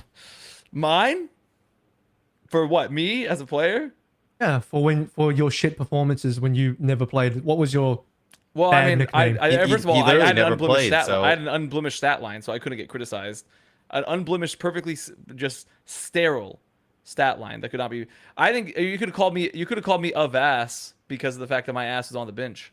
You know, Of ass. Ooh. of ass. You know, because my ass was on the bench. Could have said that, but You do talk about your ass hurting a lot on the co-stream as well. Well, not anymore. I've changed the chair out now. My ass doesn't hurt anymore. But before my kind of chair ass you was got? hurting. Well, this current one, it's a steel. No, not is it a steel case? Steel case? Yeah, I think it's a steel case. The iron something. I forget the name. Iron Leap. The Leap. Steel case Leap. Oh. Yeah, big fan. Big fan. I actually like it more than Herman Miller. Whoa. Honestly. Yeah. Yeah, so this is very important. It's a very big day for us that are fans of high-end office chairs that buy them from office resellers for heavily discounted prices. Because I'm not paying $1,000 for a chair because that's fucking insanity. Just write it off, bro. Oh, okay, yeah, just write okay. it off. Yeah. Yeah, Okay. it's a good point. That's exciting. You got me That's there. really exciting, Avast. Thank you for bringing that story forward. Well, they were asking me about it, so that's their own. I asked. Don't be rude. Okay, sorry. All right, let's actually talk about some OWCS matches here. So we're kicking things off with Quick Esports and the Ultimates, and I guess the big kind of team to talk. What, Matt? Oh, the fucking. Why are you always like? They were fucking good. I mean, these fucking guys out of nowhere. I mean, what? What? They were fucking sick. I mean, look, they could have gone 2-0, right? Now you could also look at it the other way and like they were one map away from, you know, being 0-2, but I like what I saw at Quick Esports. I liked it. Let's start talking about the Ultimates instead. Because they're 1-2 now. They're 1-2 now. I mean, that's so fucked. That's so fucked. Is to let it? Matt say like Is two it? sentences, and then you're just like, okay, move on. Like, What? we're done. You here. guys This weren't is the fucking guy. Was impressed with that Quick all you had to Esports? say, Matt? I haven't listen. First of all, because of my sleep schedule, because I'm on Korea time, I don't have time to catch EMEA, and in general, and number two, I don't want to watch EMEA. So Why? No one just, blames you. Watching Why? 3 regions is a lot. Yeah. Why? Yeah, Because they're EMEA, ass, man. EMEA is better than NA, I think. He's EMEA baiting. is Now you're probably just- a now better you're watch talking about than Ego. NA. He's rage baiting. He's rage baiting. I don't think. Anything No, like no, is I rage don't think bait, I'm that's. I walking don't away. think that's cap. I think No, I don't EMEA think this stage is the better game. than NA. Okay, look, I think that the games are more competitive overall in EMEA. Like NA is definitely like better at the top, I would say, but like overall, I would say like EMEA top to bottom is more Dude, competitive. it's tons of fun. You have Quick. Gen G is like shitting the bed, and it's like hilarious. The Ultimates are shitting the bed, and it's hilarious. Virtus Pro are amazing. They're amazing team. There's only like Calcio look one amazing. team It's like in a the really fun EMEA that region. when they're about to play, you're like, ah, fuck, like yeah. But it's still early. It's still early. We don't know. They can make a I don't run. know. It's a but- really fun region to follow. Yeah, Yeah. thank you, Matt. I back your opinion on this. As the European on the show, I back your opinion on this. yeah. As somebody who would love to be European at some point, I'm in agreement. I mean, I think like what's impressed me is like just kind of like like how the fuck did this team not make it in the first go around? Yeah, like no, these players are fucking. I mean, they're really good together. Yeah, I 100% agree. I feel like I'm like cashing out some clout right now because I've been hyping up Quick Esports when we did our rankings. I said this team is really good. They looked really impressive in promotion and relegation. They looked really cohesive. I think they had standout players, and they just looked like they were on point playing with each other. So I warned about Quick Esports. I knew they had it in them. Did I think they would take it to map 5 against Virtus Pro and then beat the Ultimates? No, I did not. But Like- overall, I'm really happy for their individuals. Like Willis they- Sidra is sick as well. Dick, And they also get 2 of the tougher games out of the way, right? yeah. Like you look, this week they play Frost Tales. The week after that they play Alcatia. That'll be a really tough game. But like One of the best, yeah. yeah, they're like, I mean, you look, they got like 2 tough games left, 3 tough games left, right? That you would be like, I don't think maybe they don't have like the best chance in, but with how things have started off, I mean, you can't really kind of rule them out in any type of series, right? They're primed for lower bracket, and if they make an upper bracket run, top 4, that's insane. That's You incredible. don't think there's a chance they can make upper bracket? No, I'm saying that would be a huge achievement considering Yeah. getting into it as a promotion relegation team. Like that'd be huge for them. But they could beat Peps for sure. Beating Frosttails for sure. Gen G, but the way they're playing, totally. Quick Esports are really good, so it's. Avast, it's you paying really think? Like, I think NA, the top of NA is. off. Well, yeah, but that's like all I better. really. But that's all I care about because like the other regions, like in general, are just so much worse to Korea. like it's honestly. I agree. Like Dilducks, holy fucking meme. Holy meme. But granted, love the branding, love their social presence, love what they're doing out there. I think they're funny as fuck. But like on average, yes, are the EMEA promotion teams, especially because you got fucking Violet playing in like tier 2 EMEA with Vision now.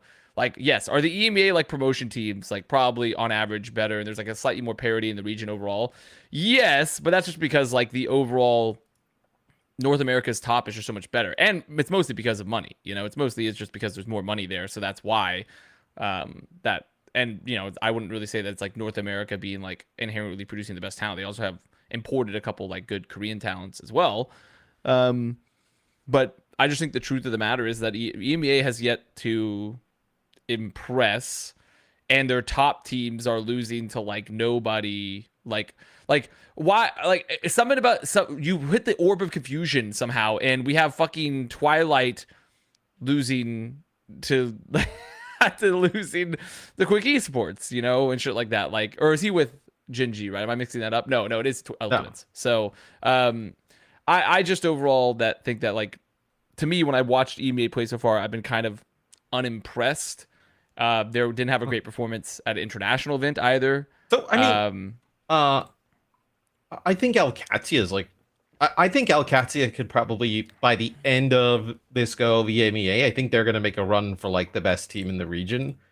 And they didn't play Ziad in Champions Clash, right? So I think looking at in the lower bracket they did, yeah. Them, yeah, I mean they were just fucking chalked at that point. And it was, like, I mean, it was Dunzo at that point. Yeah, exactly. But like, if you told me they could like make it interesting at an international, I wouldn't be completely surprised by that. Like, also, I think they're a team that can definitely get there.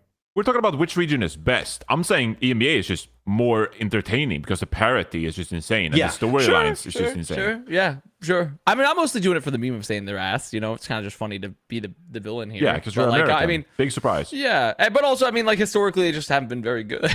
I don't think you've ever praised EMEA. like dating back to like the Paris Eternal team. You've never once praised European Overwatch. So I have very much praised individual players that have come out of Europe, but I have never once praised the European team. That is definitely true. It's just the pace of play is like really slow, and they go against like, you know, Korea, right? Like they can basically play like this, you know, one style traditionally, and then that's kind of their downfall. If they could like ever figure out how to put together some type of like dive or anything, I mean, it's also not their fault. There's like just less investment in in the region. There's less. There's not as much like they don't really put as Ultimates are working on it. Ultimates are working on it. Yeah, they're working on it. I mean, they're working on it. They're working on it. I think, you know, there's not. I think they should be able. They're to playing play the dive. long game. Now that you have a Heesung and Twilight and shit, like, and you still have Kepster Kai, you should definitely be able to play dive. Like EMEA should be able to play dive. So did you see the thing about? But we're not in a dive meta though. Maybe. No, we're not in a dive meta. Yeah, we're not in a dive meta. So. We're eternally in Amalga meta.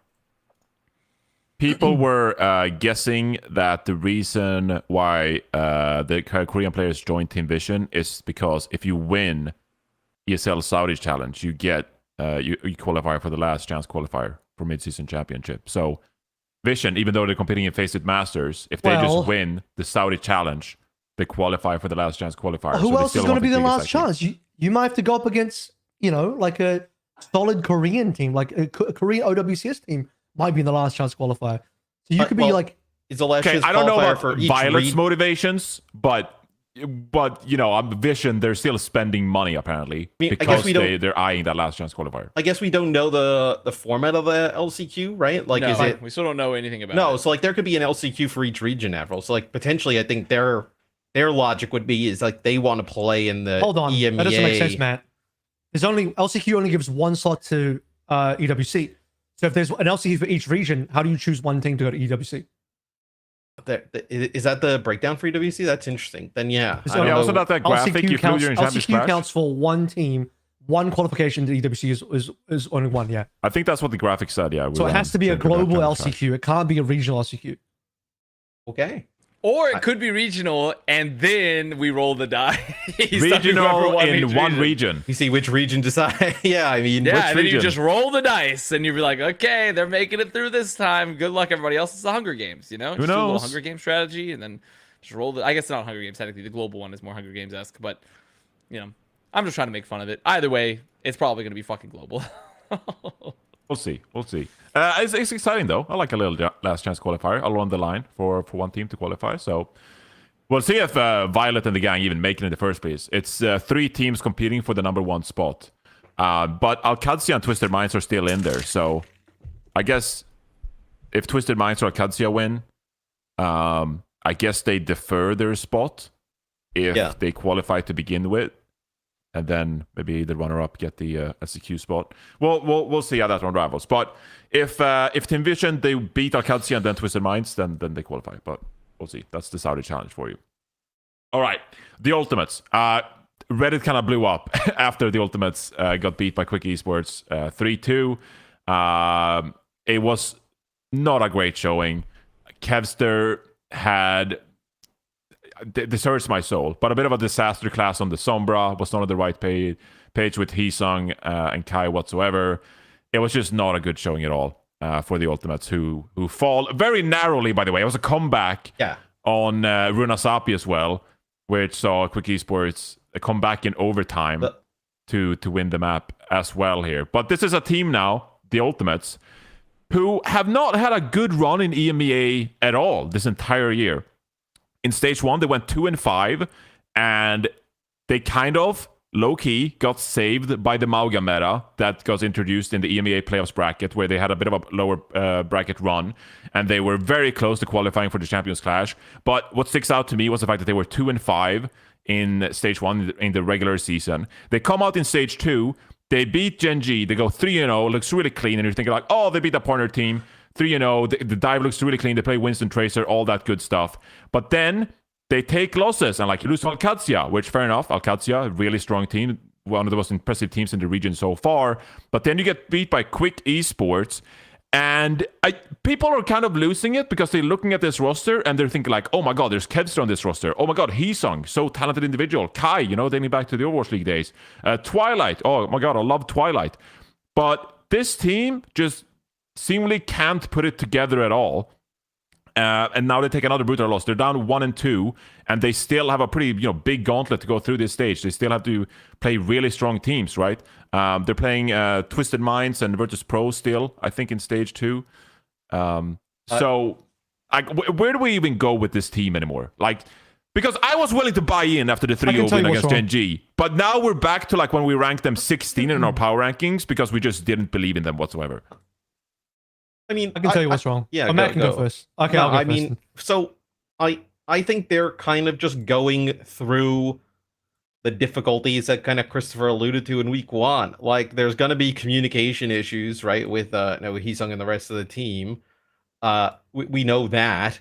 And then they go up against Quick Esports, who is probably, I mean, look, like, you're obviously judging it a little bit on name value, like them beating Gen G, but like Gen G, like, we were worried if Gen G's going to get by Frosttails. I mean, that's kind of where they're at. So, like, for me, I actually don't, I mean, this loss is like pretty bad. The loss actually happens on Hollywood. They pick the map and then get full held. Yeah. And they looked like a mess on Hollywood. So, like, for me, the series is lost there. I'm actually not that worried where this team currently is at the moment. That might sound a little weird given, like, kind of their 1-1 week, but I think they're probably where they feel like they were going to be in terms of like their development at the moment. And I don't think you're really gonna know until you give this a few weeks. AVRL? I look at this team and a couple of things stand out. One is that they're getting baited a little bit into the Sombra meta. Kevster on Sombra is not going to carry nearly as hard as Kevster on one of his main flex DPS heroes like a Tracer. Even on the Echo on Circuit, wasn't overly impressed. I don't think Echo's anywhere in this meta right now, so it was a really strange call. Might have been to like kind of counter the fire that got brought out, but definitely think you need to be putting Kevster on as prime heroes. Maybe a communication problem with Heesung and the rest of the team.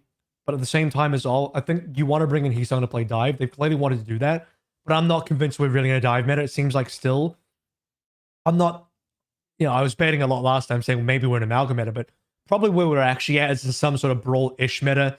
Even if we're playing the hazard, it still kind of feels that way. But also, people are probably just underestimating Quick a little bit here. On pure name value, Ultimates have a better roster. But Quick Esports was super impressive as well. Zydra really showed up. This guy, everyone was saying he's next up, and not in a meme way like Mag is next up. No, actually, Zydra might be next up. And he was like, actually kind of found it. People may, that is a good one. I do like Mag that is one. next up. He's next up. One more roster. Yeah, I don't know if I'm convinced about Sky on the main support either. Then you had the whole situation on Circuit Royale where they played, I think it was Zen Lifeweaver for Ultimates. And yes. Okay, did Lifeweaver win for Ryujehong on one map? Sure, but I'm not convinced Lifeweaver is actually like a real pick. So they did play that, and they kind of got owned on that. So just some weird particular calls in this particular series. I also think it's a pretty rough scenario to be a team that obviously is trying to play dive, has some level of like communication issues, but then also pretty easy for the opposing team to know what they want to do and like targeted ban it, right? Like it's like not an ideal scenario for them to be in. So I think also like just kind of like how AVRL mentioned, I think people just underestimating Quick and that they're probably way better than we anticipated, and I think anybody anticipated, right? I mean, taking VP to 5 games where they basically had like 1 or 2 close games the entirety of stage 1 is like pretty impressive off the rip. So like this team, I feel much better about this team currently than I did about this team at really any point in stage 1. Ultimates? Yeah. I don't even think you can really argue at any point in stage 1 you thought this team is better than they currently are, and they are. Yeah, except for the playoffs part, when Mauga came around, for sure. But the regular season, yeah, there were 2 or 5, yeah, it looked bleak. They couldn't figure out the dive against Twisted Minds like a week before the playoffs. It looked like they were heading for an awkward exit in the playoffs, but then the Mauga meta came around. Like, the bans came in really handy for Quick Esports. In this match in particular. So Ultimates, they pick Ilios as map 1, and they ban Lucio because that also protect bans for Twilight, so Twilight can play Diana in that instance. But it allows Quick to ban the Winston. On Hollywood, they ban Lifeweaver once again, potentially protect banning Twilight's Ana. Want to make sure that Twilight gets to play the best hero. But that ban then Quick bans Tracer, so Kevster can't play the Tracer on Hollywood as well. And then because Quick already won 2 maps because they won Hollywood and Circuit, going into map 5, they can then ban Twilight's Ana for the deciding map as well, because they get map pick and first ban. ban. I said they lost the series on Hollywood. Like they needed to win Hollywood. I mean, you get full health. There's not really any excuse. Yeah, so really good set of bans there for Quick to help them in this series, but it looked kind of rough as well for Ultimates against Al-Qadsia when it came to the hero flexibility and such in that matchup last week there as well. So people kind of lost their minds, just like social media and Reddit and stuff like that after that match. But you guys don't seem too concerned. You're still, despite the fact that the Ultimates so far this year are 3-7 in regular season play, you're still kind of shrugging it off and saying like, hey, this is also with tons of potential. They just kind of like have to figure it out. Much better than the last stage. AVRL's You're muted, AVRL. If this team doesn't make EWC, I'm expecting major cuts. I am concerned in that regard. If they fail to qualify in the top 3 for EMEA, expect that straight afterwards for stage 3, you're going to see gigantic changes on the team. Maybe Ultimates just leaves entirely, or their budget allocation for OWCS goes hugely down, right? I don't think Ultimates are going to put up with 2 stages of lackluster results, and especially not making the one very, very important tournament of the year.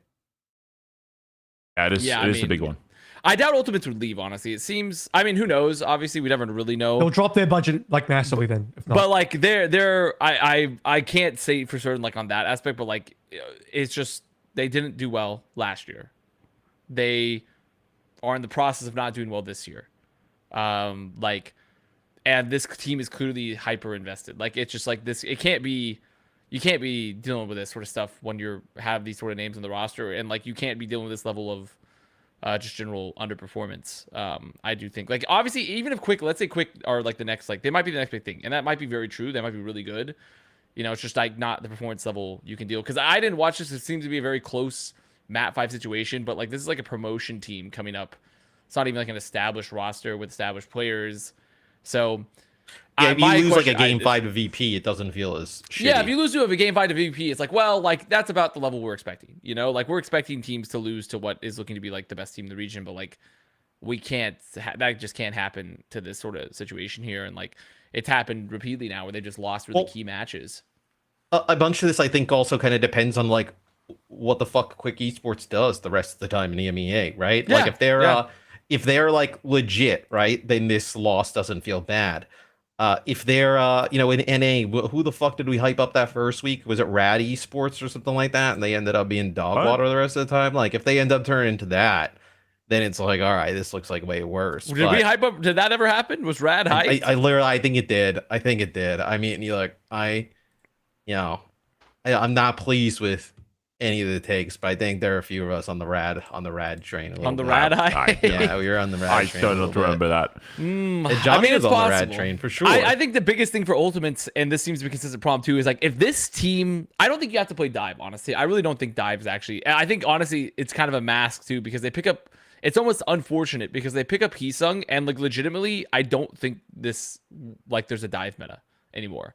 Like there's legitimately like I don't think you need to have to play Winston right now. I don't think that's required. I don't think you need to have like you could get away playing Orisa, Sigma, Ram, Mauga, like Hazard. Though Hazard I would argue to a degree maybe falls under that umbrella, but not quite as much as like pure Winston. So you just call it Hauser?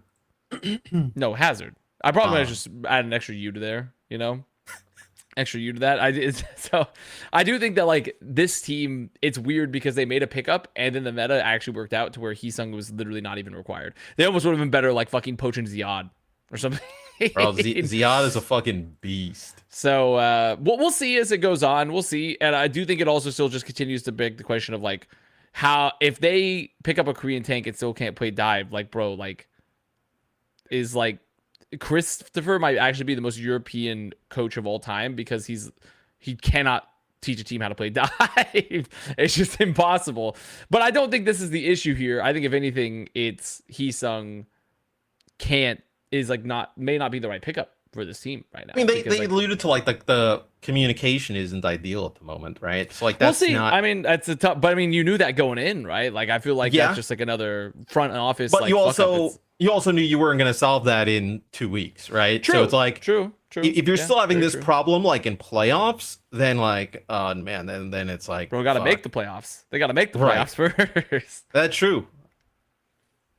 Yeah, I mean, they should make lower bracket again, like regardless of what happens, because it's very forgiving, right? Like they'll beat Frosttails Esports, and then you need to beat one more team. But the Ultimates, they need to beat a Peps or they already beat Gen G, so in that way they're pretty safe. They'll get their the 2 bar wins. Shouldn't be though. Even at their worst, the bar shouldn't be Frosttails like and Slytherin. And also try to come into the lower bracket, right? It's just like a very big disappointment. That's kind of what I'm saying. Let's hope for the training arc. I think I'm hoping for the training arc too, because I also worry, like for some of these players that have been here for a long time, like Kevster, Kai, etc. Like you have to be pretty resilient to keep taking a bunch of beatings and then be like, okay, I'm coming back in for another round. This is part of like why I brought up this topic with such passion. I can't remember the last time I saw people in comments following the series so like emotionally engaged or like upset about this loss from the Ultimates. I literally saw comments about how Kevster has like wasted this arc of his career on like a mid team and like because people were like, oh, Kevster, one of the best Western flex player's, like an insane guy, and then he's on this team and like not living up to his potential. Like, I mean, you can't that even was call the it a mid state team. of the reaction after Like, the that's match. the Like, it was worst part. insane. I Because can't remember the last time I saw that. I think that's a very fair criticism too, because Kevster, like, these players are, especially like, I'm pissed now because Twilight's on this fucking dumpster fire, and I love Twilight. Like, Twilight is like a really good player, and is like, to my player, one of the best flex sport players like that has existed in Overwatch historically, and like because the thing is, when we talk about like mid teams in the context of this, like OWCS is not Overwatch League anymore. Well, granted, even late stage Overwatch League, to be fair, was kind of like this, but. Like if you're like not even making out of playoffs in like a North America EMEA, you're barely even a contender for a mid team globally, honestly, when you consider the talent that's happening in Korea. Like, it's just like, and even like, well, I guess with once again coming, the rest of the Chinese teams are not quite that level, but still with once again also entering the fray again. So I do think that like this is that's a disappointing part for this roster, is that these players are better than this and they're not even really globally mid. I think this week is a really good week to get a grasp of where this team's at or where they could be. They're playing Twisted Minds. That seems to be a potential area of like gatekeepery, I would say, within EMEA. Like, they should be able to beat Twisted Minds, right? I think but Twisted Minds goes to 3-2 with Alcatia. So like, I think Twisted are really good. Yeah, for me, it's like, we'll see kind of what happens here, right? It's tough. It's tough. They need to beat Beps in week 4. Like, that's a matchup you have to win as well. Look, we spent a lot of time on this topic, but I think it was well deserved. The rest of EMEA was 3-0s. Gen.G, they finally won a match against Frosttails. Alcadia, they beat Frosttails 3-0 as well. Cookie was not available for Peps, and so Twisted Minds beat Peps 3-0 there as well. Soon played most of that series.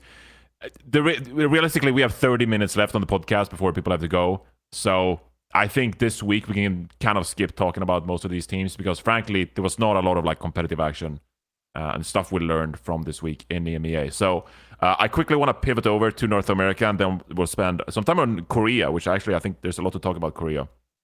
But for North America, it was also very one-sided. A lot of 3-0s. But one thing that kind of stood out to me was the fact that Team Liquid, they beat Extinction 3-0, but Knife actually saw some playtime over Zero. So we praised Zero a lot in week 1 for his play on the Genji, the Tracer, stuff like that. But Team Liquid actually came out and they played the Sombra, like a lot of teams in OWCS Korea, so, and Knife did a fantastic job. Now, they did play Extinction. They didn't play, freaking Zeta Division or anything. But still, the fact that Knife, came in, played a beautiful game on the Sombra, I think that was really impressive, and it kind of adds this another like tool for Team Liquid, recognizing that, hey, Zero can play some maps. We really love Zero's Tracer, but we'll bring in Knife when it comes to some more awkward heroes like Sombra, for example. So interesting look from Team Liquid. Not sure if you guys have any thoughts on Team Liquid now, looking like the best team in North America, to be honest. I mean, let's see if they do it against Nightmare before it becomes a story. Yeah. Well, I thought it was a nice little thing. I mean, these are all kind of, my personal opinion. I didn't see the NA games from what I was told and recounted, and I look at the games that happened in this week too. Only one game. Only one game was something, but three. I mean, dude, they've had, look at how many 3-0s over the course of 2 weeks they've had. I mean, jeez. Yeah. Well, I mean, just look at what these teams. I mean, like, they're playing like Extinction, which granted, don't get me wrong, like an okay team, sure, Supernova, okay, like okay team. SSG playing Dilducks, GK playing fucking soccer, esports, like. It's just, and this is the one thing that we were talking about. I think the bottom half of an A is way worse than the bottom half of EMEA.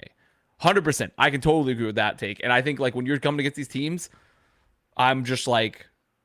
I think if the Ultimates was playing in NA, they'd be like a top 3 team. Let's not go that far. But I think they would at least be competitive. They would at least be competitive because the bottom half of North America is so much worse. So I do think that, like, that's, to me, I look at this and I'm like, okay, I sleep. Show me next week. Like, I sleep. Sam played for Supernova. They won Midtown. Bro, that, I'm sorry. That, week 3, day 2, that's a tough one. Dildox versus Supernova and Extinction versus Sakura. I mean, that might just be those are the beer games. Those are the beer games. Those are the beer games. Those where you show up, you're just it's chilling. like when the fucking NFL would like flex a game because the Giants are so terrible. We'd like move a game from week. Yeah, let's take that game from week 6 and move it up. I'm still able to get hype about the fact that these teams are competing for like avoiding promotion relegation.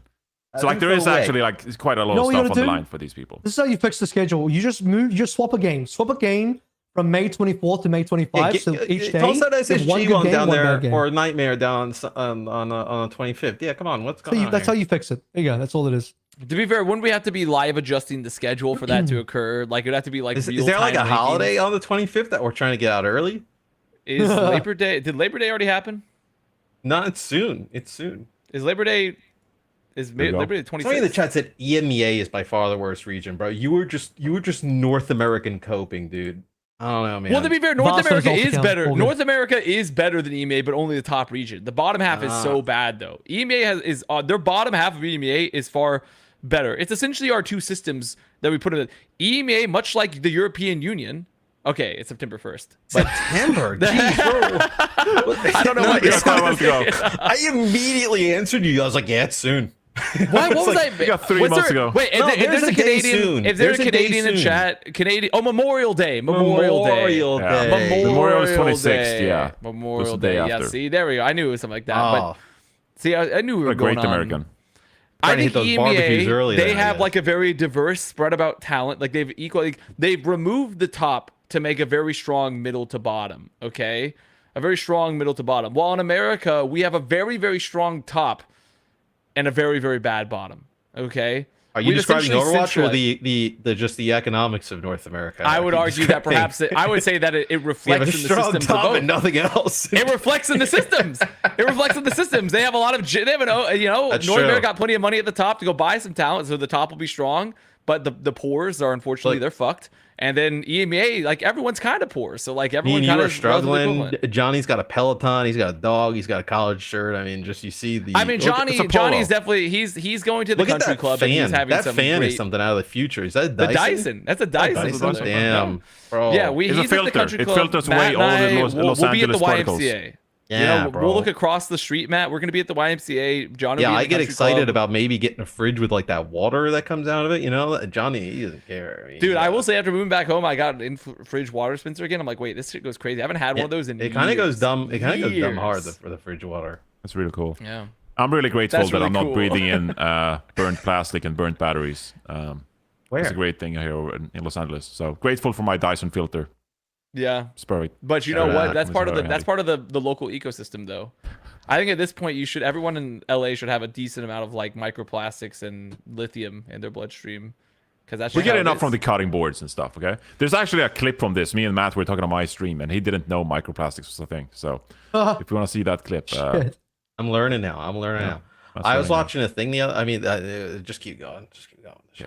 We have 20 minutes to talk about Korea That's here, true. where stuff actually happened as both teams took Falcons maps off each other and Holy the shit. Crazy Raccoon both lost. Starting out with Falcons, they were upset by Zeta Division in a 3-1 series.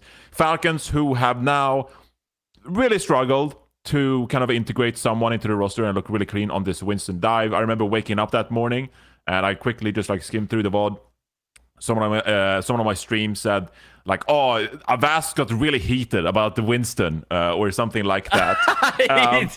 But it was a rough look for Falcons. They tried to force this like someone Winston into Zeta Division who played Orisa. I didn't watch the full series, so you can let me know what kind of happened here. But is this kind of like a concerning pattern for Falcons? They dropped maps to Onside Gaming. Dropped maps to Poker Face. They almost lost to T1, and now they got beat by Zeta Division as well. Are we like concerned for Falcons? Like, what's going on over there? Who wants to start?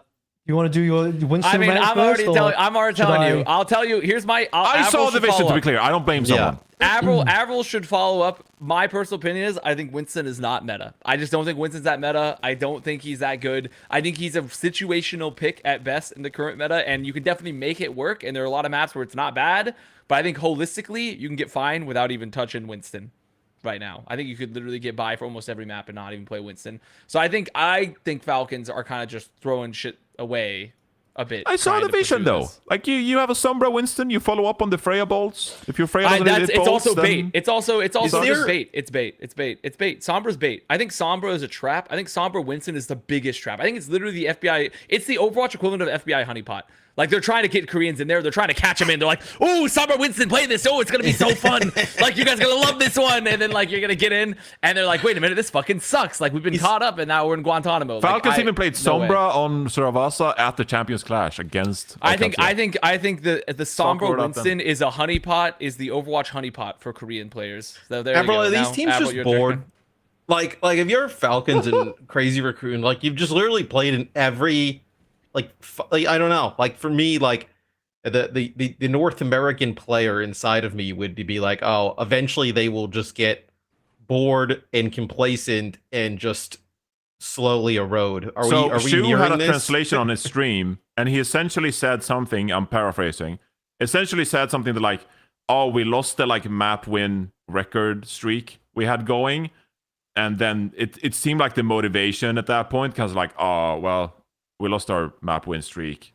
Oh, like, oh, that kind of sucks. So I don't know.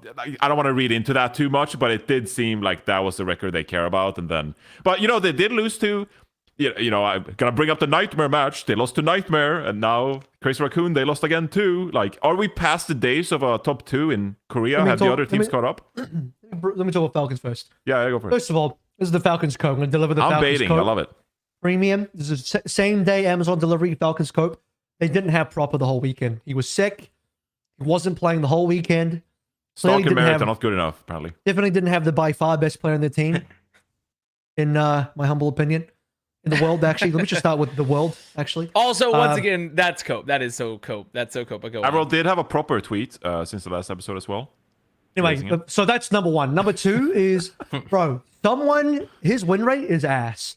I don't know what's going on with this guy. It's His bad. win rate on Falcons is so bad. And whenever he plays, you can almost guarantee Falcons are going to lose that map. Almost 100%. Like his win rate is, he's won like maybe 2 or 3 total maps out of like over 10 appearances now. Something like that. It's like bad. by far negative. It's very negative. But it could be that Avast is right, which is not in a Winston meta. He's playing a ton of Winston. I'm not enjoying the Sombra looks on this team in general. I think the Sombra is maybe... I can understand that teams are like, we'll play the Sombra because, you know, it'll do something versus the Freya and we can like get this Freya down and all that kind of stuff. But I don't think it's a good look on Falcons. Falcons are always like a brawl specialist team. They're so built around the Malga, built around Harbin, built around brawl type compositions. A team that's, I still believe, by the way, for Brig Juno backline is, despite it being a backline that you can play almost anywhere, I still think it's primarily a brawl backline. You're not looking at a Brig Anna here. It's not like a really serious dive backline, or even a Lucio Kiriko. And so doing stuff like, I think, they played Gibraltar with someone on Winston and Brig Juno as well. Stalker spent most of the game on Sombra. This is versus Zeta, is what I'm talking about here. And what's really concerning is that Falcons even lost the Orisa mirror to Burnout, which Burnout is a great Orisa, but Falcons should be winning that kind of matchup in a brawl versus brawl. What really sealed the deal, though, is when you get to, like, last map was New Junk City, and Zeta Division do the most, like, amazing thing. This is the best Zeta Division turnaround I've seen, because they are known for absolutely fumbling their drafts. Zeta Division don't know how to ban, but now they've learned. Now in Stage 2, 2025, they've learned how to ban. And what they did was they said, we are not good at Freya because Flora is not very good at the game. We're going to ban our own Freya so that we can force Flora onto Sojin. Hold on. You can just be like, wait, what? And that's how they won that last map. Flora gets to play a hero that he's actually comfortable on. And you actually see him like outperform Merit on the Sojin. I'm not joking. He actually outperformed Merit on the Sojin. He did look and pretty Zeta good. Division. Yeah, he looked And then pretty Zeta good. Division Yeah. won that shit. They won that shit because they know Flora's ass on Freya, so they banned their own Freya. It's perfect. It's the best. I mean, also the ban. Also, banned him out. they made sure. They also made sure to remove it happened consistently, but it happened that series too. But like, because they got rid of Ana when someone was in to play Winston, they made sure to like at least once to remove Ana, so they couldn't play like Ana like Brig comps and shit like that. And so I just think it's just it's a honeypot. Actually, you know what? I'll give that to you. I'll give Falcons a little bit of a extra cope on that one. they probably would have played the Ana on Gibraltar, but Zeta banned. No, it. but Very smart the ban. thing is, but once again, it was a good ban. That's Zeta. Like, was a very but good that's ban. the problem. Very That's good the ban. problem with Falcons, though, is that they're trying. Like, if a singular ban fucks you this hard, it's because you're trying to play this Winston, and it's like it is a honeypot for Koreans. They have built this in a lab. They have built this in a lab to make Korean players try to play Winston and Sombra, and they're like, oh, this is gonna be so fucking good. No, man, no, just get off the fucking monkey. It's When was the fine. last time? Like obviously, Merritt and someone had a bit of a break. When was the last time before this they actually played like a match? It would be what? Toronto. Merritt played before this. Stockholm. But also Merritt was playing before. Merritt played the week before, and he looked pretty good. Merritt's been looking good. It's not a Merritt both issue. Stockholm But, and Merritt have it's played. still an extended break for these two players, though. Sure. But like if Merritt comes back and still looks really good, I don't think it really matters. Like who cares if he had extended break? Someone is the only one that looks kind of rough. I don't blame someone. I don't blame him. I just don't think now is the time. They're forcing Winston at some awkward areas. I'm not willing to blame someone. It's just not the time to bring out the I will Winston. say the maps. This one, where Stalker plays the Genji. I'll say Proper would have looked better on the Genji. That's Proper's dedicated hero on the team. Yeah, by far. I do. The stalker playing Genji over Proper is definitely a bit, but like the rest of it, like realistically, this team should still be much more competitive with the Stalker Merritt, even if there was only 2 DPS picks. Like, especially since Merritt's look good, you know, and like this hard like Freya / Sojourn meta. I don't know. Hey, this was great cope, guys. This was great cope. It was good. I mean, well, the Everyone cope needs, was just, everyone needs a little bit of cope. So, The yeah. cope was great cope. essentially just like what is our cope that we're landing on here? Are we agreeing on my theory? Is that the cope, or is the cope that Zeta's just better now? I think The it's cope a that Zeta was good the ban. I don't think Let's Zeta is see. necessarily better now. I think Zeta still have some clear weaknesses. I think Alpha E's actually panned out a lot better for the team than initially. Because Hey, we I'll eat my words on that one. I was upset about that, but I'll eat my words. He played one of the I mean, maps, I so- think I'm still. Credit. I will say, just because Alfie looks pretty decent on main support, I don't think that's necessarily a good trade. If I trade in my fucking like my Lambo and I get like a pretty good performing like truck, I'm like, oh, this is nice. Like, or Like an it's a nice F-150. sedan, maybe. You know, I get like I get like a nice. I mean, it's not a 1.1. I should go like another sedan. So I should go like Yeah, if I Hemi trade my Ram, Lambo. you know? Yes, if I whatever the equivalent to like a Lambo to like I get a really nice like new Prius or something. I'd be like, okay, that's cool, it works, but like I had a Lambo before. I had a fucking Lambo, and like that's Alfie. Bless you, Matt. Bless your beautiful little Thank sneezes. you. Also- I know also, you're the only one. Robert- Yeah, Robert that's why I like you, Kraft paid this guy enough to get a Lambo. That's crazy. Well, but I had to trade it in for the Prius, which is why I'm so upset. Holy shit. I think overall, like At that's Boston what I'm money saying for go the hard. Alfie though. The Alfie was the Lambo, and now they have a Prius in his main support. Where like he's getting the job done. He's going to take Wait, you mean to Violet? working back. No, I'm talking. Well, yes, I am talking. Violet was the Lambo, but it's a two-sided Lambo, a double Lambo, because You know, Alfie was a aren't these Lambo teams- on the DPS. Two-sided Aren't these doors. teams just going to be fine in like 2 weeks? Are they? Korea? maybe. What do you mean by? What do you mean fine? What does that mean? I mean, like, you know, is this like, yeah, we're just fucking hyping this up for this, like, you know, week, and then like, okay, they're just gonna go back to like kind of owning, like, or What the do you fuck think do this you is think like a a sports real? podcast is about to talk about? Well, I mean, real they're thing. still owning. They're By still. the way- Wait, I mean, what do you mean by they're not? I mean, like they're still owning this region, now, this but- region is very difficult. This it's concerning because It's like EMEA Crazy this Raccoon. region. so because we don't know how LCQ works. Right now, Crazy Raccoon are the only qualified team to EWC, so they don't have to worry. They can literally lose and it doesn't matter. Right, because they won Champions So- Clash. There's only 2 spots remaining, and it's between Falcons, T1 Zeta, and All Gamers Gaming. So there's like 4 other teams fighting for 2 slots remaining. All which is- Gamers Gaming is a fantastic name. All Girls Did Gaming you is just that find out name of about their them team. now, Matt? No, I saw the name. Who, by the way, that they're number 1. If you actually look at the standings in Korea, All Girls Gaming, All Girl Gamers is currently at the top, number 1 in Yeah. Korea. All True. Gamers Global. all girls gaming. They are doing it. Like they're fucking doing it, man. What are we saying? All Gamers Global. I'm saying all that the if girls are girly. I'm saying that if I started calling All Heroes team, it's going to be called All Girl Gamers, AGG. No, it should be all the girlies gaming. All girlies gaming. No, but then you What get to the put the fuck are T. you doing in What the is code AT? streams in the middle You of put the an night? actual Yeah, these T. guys I don't are want to just- put the actual T in there. I think AGG There won't be any an T. There AT. will only be E. There won't be estrogen. How There's bored no do you T guys at get all. during your There's no code streams? T. Jesus Christ. There's no T in that. How bored are you guys? Well, the difference That's is we have so amazing. much. We have. The difference is Avril and I. We have a banter. Okay, we have a banter. We're not Oh, busy. We're great not. bands. Great bands. We got a lot of banter going on. CR, they lost to T1. Avast, you're over the moon, I reckon. I was over the moon because I showed up after 15 hours of Marvel Rivals casting and started immediately drinking while I was watching this because I was so fucking tired. I was so fucking tired. I was like literally the longest fucking turn. And the thing is, I can't even like claim like soul like, oh, this is like Solomon was there too. Solomon fucking was working. Do you look like a guy from like Wall Street who had to work like 25 hours straight? But bro, then, it was didn't have his cocaine on him. Post Shroud tournament and stream, it was an 18-hour day for me. It was an 18-hour day.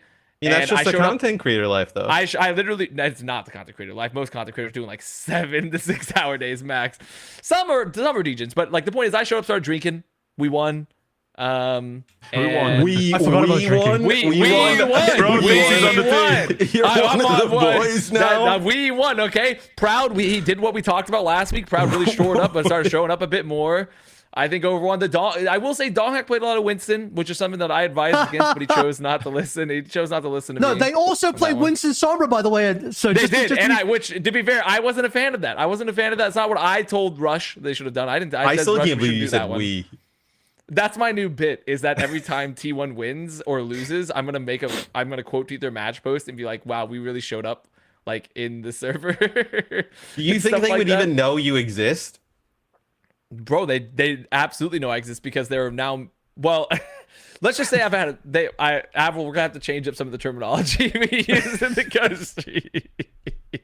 Guy ruined everything. He told T1 management. No, I didn't do anything. Things. It wasn't me. It wasn't me. No, it was actually the Honda deal. The Honda deal fucked it, is what it was. The Honda deal has made everyone scared. What? Oh, so that one dude from Rainbow Six and Team Rocket has fucked everyone in other esports too now. Yes. Yes, we have to get not we, you more specifically than me, but now I'm on the team. I'm on the team. Sure. But anyway, the point is, it's now impacting Overwatch co-streams. Come on, brother. Dude, you look like a different guy on this stream 2 days ago. What do you mean I look like a different guy? You look like you could work at a bank. Like you just got off a shift at the bank. You look because so well put together. It's beautiful. The thing is that you guys do this at a time I'm on Korea hours. Wait, was this so my ass is not shaved, showered, put together at all? You look great. To clarify, is that a beer that you drank, or was that a bottle of Kahlua? That's a beer. Okay, I thought you were just drinking like coffee liqueur. It's a shiner. It's a shiner, brother. Okay, it's the yellow shiner bottle. It's a classic. Hell yeah, brother. Hell yeah, brother. Yeah, it's but after that Rivals Day, I was like I can't put down the cup. I'm off the promethazine. But I do think T1 looked really good here, but they did play Winston. They did play Winston Sombra, but they made it work. So I don't know. I don't have any more cope other than they made it work and they looked really good. The dive looked pretty solid. And I'm pretty happy with that. I can live with that. I don't know, Avril, if you have secondary thoughts. What's really funny is that this is the map that we're watching the day one Oasis. Yeah. And this is when Lip, they being Crazy Raccoon, this is where Lip and Jimbin are playing the Sombra Winston. And then the following map, when you go to Survasa, Jimbin's playing Ball and Lip's playing Tracer. They're no longer playing Sombra Winston and they lose. Thoughts? Yes. My cope is that I think, like I said, it's a honeypot. They're just addicted to it. They can't put down the cup. And they're no, the opposite happened. The opposite of the honeypot happened. No, that's what I'm saying. But the thing is, like, they've invested all their stat points, all their skill tree into this for right now, and they haven't started diversifying yet. Like, because they can. This team can diversify if they want to. I mean, to be fair, Crazy Raccoon is the most like dive team in OWCS comparatively in certain ways. But here's my Crazy Raccoon cope. Shu didn't get to play that much Ana. He played Ana map 1, map 2. He went to Kiriko. Map 3, I think he played Kiriko again. And of those maps, did Ana even get banned? Brig was banned, so Ana wasn't banned, but you could argue that a Brig ban is somewhat constituting an Ana ban as well, potentially. And then, then they ban Brig themselves on Colosseo, and then Shu continues to play Kiriko. And then only on the final map of Gibraltar did Shu go back onto Ana, but then somehow Crazy Raccoon still lose Gibraltar, which should have been their map. Like, that really is their strength. T1 different. I don't like that cope as much. I don't like the Shu cope as much. I think the Shu cup is valuable. I think that is a very fair piece of cope, but also I think overall, like, T1 just played. Oh, also they got full held on Gibraltar. Not only did they lose, they got full held. Yeah, that's just brutal. I think T1 apparently Donghak did like an interview. He was like, yeah, I essentially apparently he just like donged out on them. Like he went Malfa mode where he like the team apparently T1. It seems like what it sounds like is that they have sometimes some leadership / like I wouldn't say necessarily like they're mental booming all the time, but they don't have like iron mentals, you know? Mhm. And apparently Dong like wrested control. The Mr. Dong did, and he said like, "Hey, we got to get our shit together," and everyone got their shit together. So I think maybe like that also could explain to me maybe some of the T1 performance is that perhaps they're lacking some strong leadership at times within the server. And it seems like maybe if someone just like comes in alpha modes, they can like feel a lot better, because it really is that simple occasionally. Like we like to analyze sometimes and be like, oh, like it's this comp, it's this comp. No, sometimes like my 20-year-old Korean kids just fucking literally mentally boom. And they, I also think and they don't play that well. this is kind of like maybe a bit of a bogey team for Crazy Raccoon, because this reminds me when Yeti beat Whack last year, and it was a huge deal. Because you're like, how the hell did Yeti beat Whack? And that's basically this again, but like the 2025 versions. So just like how T1 has their own bogey team in AGG or Way, you know, they lose to All Girls Gaming. But don't put like fucking T1 on the same tier of the Yeti Whack. You know, like that's, don't you think it's a little disrespectful? I love a little paranormal cope. It's Because great. T1 I don't get are they're goat. Well, because Yeti and Whack are like, who cares about them? Like we're talking. I'm about talking T1 about here. in terms of, yeah, but they're like the same core players. What I'm talking about is like, that's like what happened last year when Yeti beat Whack. It's the same. But did you forget that Dongak and Zest and all these guys, like the core Yeti? Anyway, point is, I forgot they were from Yeti. I'm gonna be honest, I did forget.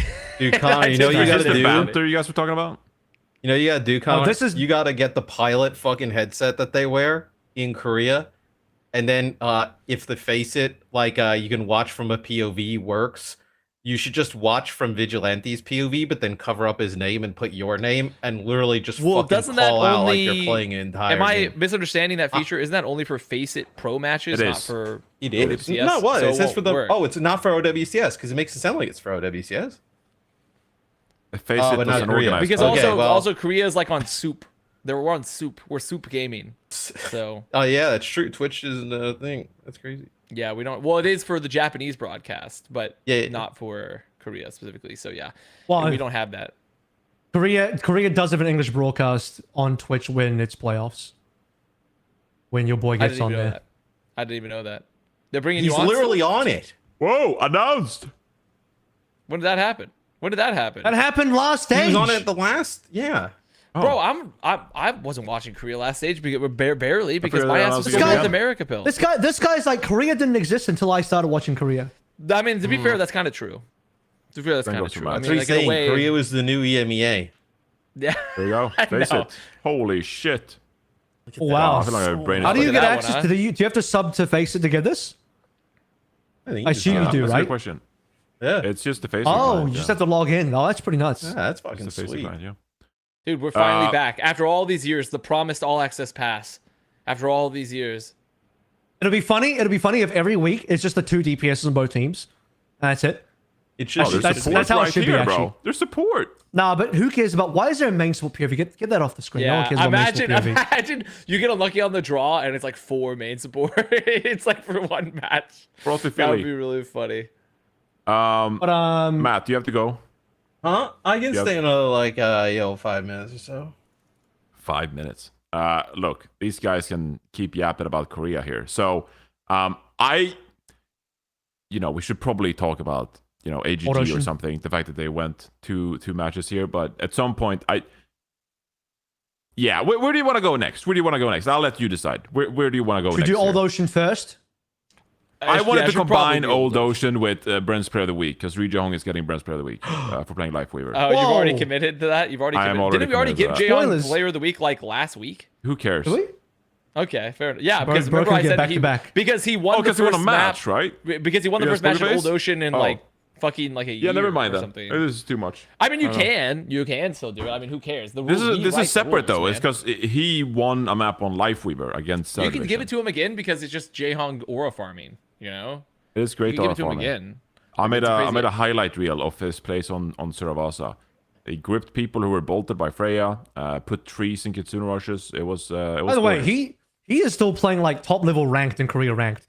Because there's like that clip of Chorong floating around when he's playing ranked, and there's like Ans on the other team and like a whole bunch of other pro players, and you just see that Ryujehong is on the other team. It's like, holy fuck, he's in the same lobby as the top level Crazy Raccoon players in ranked. He's like up there, he's still got it. He's still gaming.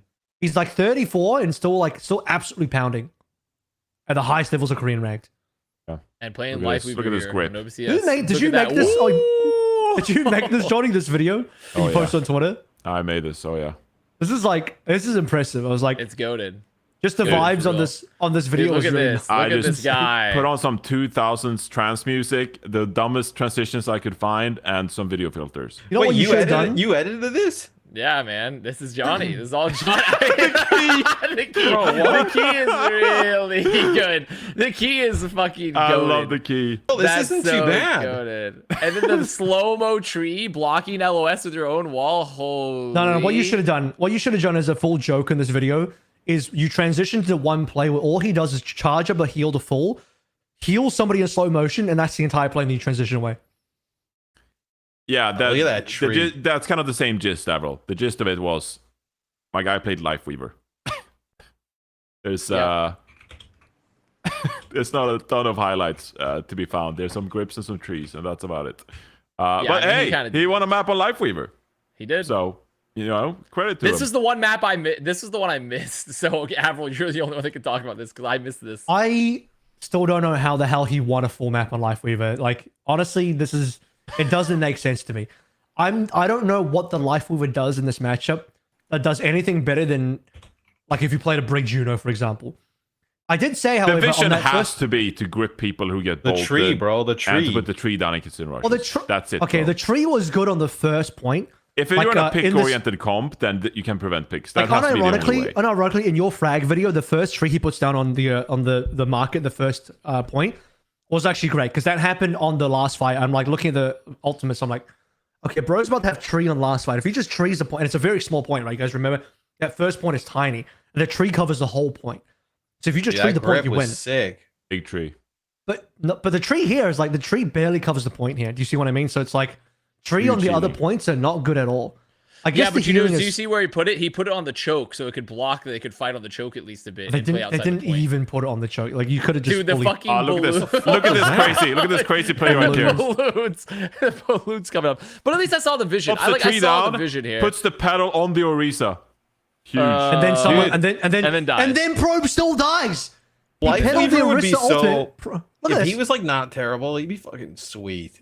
I mean, to be fair, Look at Probe came- dying on the that's side. actually Probe very still unfortunate. dies Died to that. in the air, yeah. Dude, also unrelated to this, I mean, I was telling Avril when I came on, but like, I legitimately, no joke, believe Proby Bryant is like legitimately a top 3 Freya in Korea. Bryant. I think love he's when That's he a goes good out there. nickname. That's a good nickname. I've been, yeah. Well, to be fair, I didn't come up with that one. Albert, aka Dickomo, did. He came up with that one. I can't claim that. So he called that. He made that name like years ago. He might not have been the first, honestly. For all He I know, looks but- like one of the best because he outplayed Aid, who did look like the best. And now that Probe outplayed Aid, you're like, shit, is Probe the best Freya? No, but he looked I good. think- No, he looked good before that too. In the earlier weeks, even when he looked really good too. So That's where we should go next. Is they actually took 2 maps of AGG. Did they impress you enough in that series? that's an Avril call. That was the one I was doing. Did Map that 1 of last- Marvel Rivals for Shroud. That even the last map I felt was pretty winnable. I actually thought Old Ocean were going to take that game. I actually think it's very disappointing that Old Ocean didn't win that series because they had it on lock, man. They looked really good on Cervasa. Okay, very competitive on the other maps as well. But I felt the momentum going in Old Ocean's direction. I'm gonna have to bring up the VOD to like remember what happened on that final map. But I remember being in that final map thinking, yeah, Old Ocean are actually going to win the series. AGG are going to get upset. They're going to lose their perfect record. But Probe absolutely was outplaying Aid in this series, which was very surprising because Aid to me was kind of top dog on the Freya for a while because he just looked every single time he went up against anyone on Freya, he was just dominating them. It was actually kind of scary to look at. AGG in general are a team that I think is still a little underrated. We all kind of thought that this team losing Who Are You and losing Pepe would look a little bit weaker. I'm not convinced by Jasmine on this team just yet, but when Milgaru is in, he is still looking very, very nice. And Sonjin actually has been looking very good as well. Sonjin has had plenty of really good moments. I think maybe he had a couple quiet moments in this series as well, but Sonjin overall has such great flexibility, which Who Are You doesn't, which actually helps the team out in various situations. Maybe it's just something to circle around. Maybe they just suck at the double flex support, which is a little bit weird because they have Lee Sumin, who's a flex support player, and you'd think that with the double flex support situation here, they would be able to land it, but they couldn't. They couldn't stick the landing in this series. Maybe my cope here for Actually, no, that's the other way around. I was going to say Jasmine actually won this map. I expected them to lose this map. Then again, it's a Jasmine map. I don't know. Old Ocean, they probably shouldn't win this series, but the fact they got to map 5 is a very good performance from them. Maybe I'll say for AGG, the cope for why I even got that close is because they didn't play enough Milgaru. Good cope. Milgaru got MVP. There we go. Brilliant. Something, I know it was a really short kind of like podcast this time around, but is there anything we kind of missed there with Korea that you really wanted to hit on AVRL? Onside still suck. Up here. Onside gaming is still looking ass. Onside ass. We don't need to talk about Poker ass. Face are wild cards. Okay. They could be. Poker Face could be pretty good, but they're still kind of wild cards. So who knows? Especially if they're going to doing best of things. Your man Heiser won pure play the match for playing Orisa as he should on the day that you weren't here. Bro, I'm telling, just fucking keep him on Orisa. Don't put him on Winston. It's a trap. It's a trap. If you look at the scorelines for Korea, if you look at the scorelines in Korea for Wikipedia, there's a distinct lack of 3-0s, which tells you a lot about how competitive the region is. That's true. They're almost as good as EMEA now. They're kind of they're catching up. Good. Yeah, I could believe it. There you go. I'm gonna end with this. I can't get enough of Matt's lamp. Matt's lamp just keeps changing colors in a very rapid sense, and I just keep looking at it. I don't know. I like his game. I like also your desk at the lamp's on looks like it was meant for a child. Looks like you have a fridge under it. Plasticky. Like what's for a child? Yeah, I don't know. It's like very small. Yeah, it's very low. It's about how tall I was like a year ago, so I've outgrown it. You're growing now? You're still growing? I'm still growing. That's impressive. I mean, so you did like a very delayed, like you got like a 2% interest on your height. Like you were like, you got a 30-year fixed mortgage. I took a 30-year. The child, dude, that's it. It's the IKEA children's table. Dude, that's the one. Nah, it's a higher quality than that. This child's table. That's the one. Shout out and Knicks. Knicks in 5. No, well, I mean, Knicks in 5? Actually, shout out the Knicks. Knicks in 5. In 5? Knicks in 5. At least 7. Come on. Dude, all the geometry of your table, the design of your table is meant for, it's all children. Yeah, I've been drinking whole milk. And I'm growing. Isn't that homemade? What, homemade milk?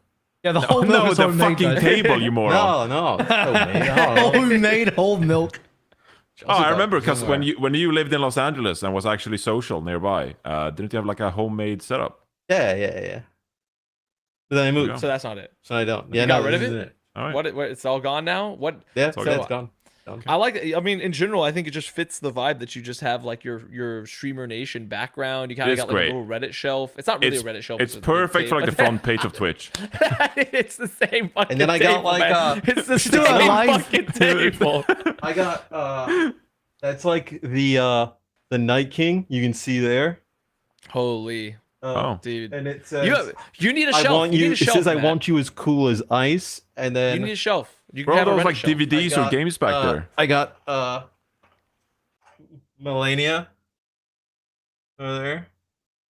I like that. I got a little punch kid. I like the art of like the single. Is that a cap? Like a single espresso cup? That is an espresso on top of a basketball. Yes. Damn. You know what? That really says a lot. That says a lot about you. That does say a lot about you. My life is represented by this. You're kind of right next to your child. How does the One Punch Kid? Is that just the Overwatch reference, I suppose? Yeah, he's the Punch Kid. Okay. That's a spray in Overwatch. Yeah, I know. I didn't know it was a. Johnny, have you heard about this? I know it was a long time newcomer to the Overwatch scene. Have you heard about Punch Kid? Yeah, I remember back in 2016 there was a big drama. You could combine 2 sprays and it didn't look too good. Wait, is the Punch Kid homemade? Yeah, which of these are homemade? Are any of these art pieces homemade? You morons. None of them. I didn't make any of them. Do you have a smart bulb in that lamp, or is it just like kind of malfunctioning? No, a Govy bulb. A Govy? Isn't that like a sugar type of sugar? Like that should make a tequila out of it. And then I got my I got my hook. Agave? I got my hook. Right here, I got my the hook. What the fuck? Oh, for the back? Why do you have a Mitch hook? loves that What fucking is thing, this? by the way. What is it? Mitch What is would this walk for? around at the Overwatch League just It with that. looks like a Dark Souls boss weapon. What is that? What are you No, it's like it's like for dots in your back, like it massages the back. You can like put 4 so they're like the little circles. Yeah. Okay. Think of it like as a tennis ball that you kind of like putting pressure on. But it's like made of massage. iron? No, No, it's like it's plastic plastic. or something. Yeah. Oh, it's plastic. I'm gonna say like, damn, this shit looks heavy as fuck. Yeah. It's like made of iron. Hey, you should get Okay. one. You should get one. Good. I don't really have a lot of back pain. Yeah, see, look, this lady's probably using it. No, Avast pain is all the ass. He has a lot of ass Yeah, pain. That's a where his lot of pain ass comes pain. from. You can do something What after the this. fuck? Yeah. I mean, I could see the value of the hook. I mean, it looks like one of those things. You ever seen the old timey things where they're playing on the pianos in like the Western saloons and they're booing the guy and they hook him off stage. Kind of looks like you're about to use it to hook someone that's bombing off stage. Nah, this Just thing's to hook legit. him off. This thing's legit.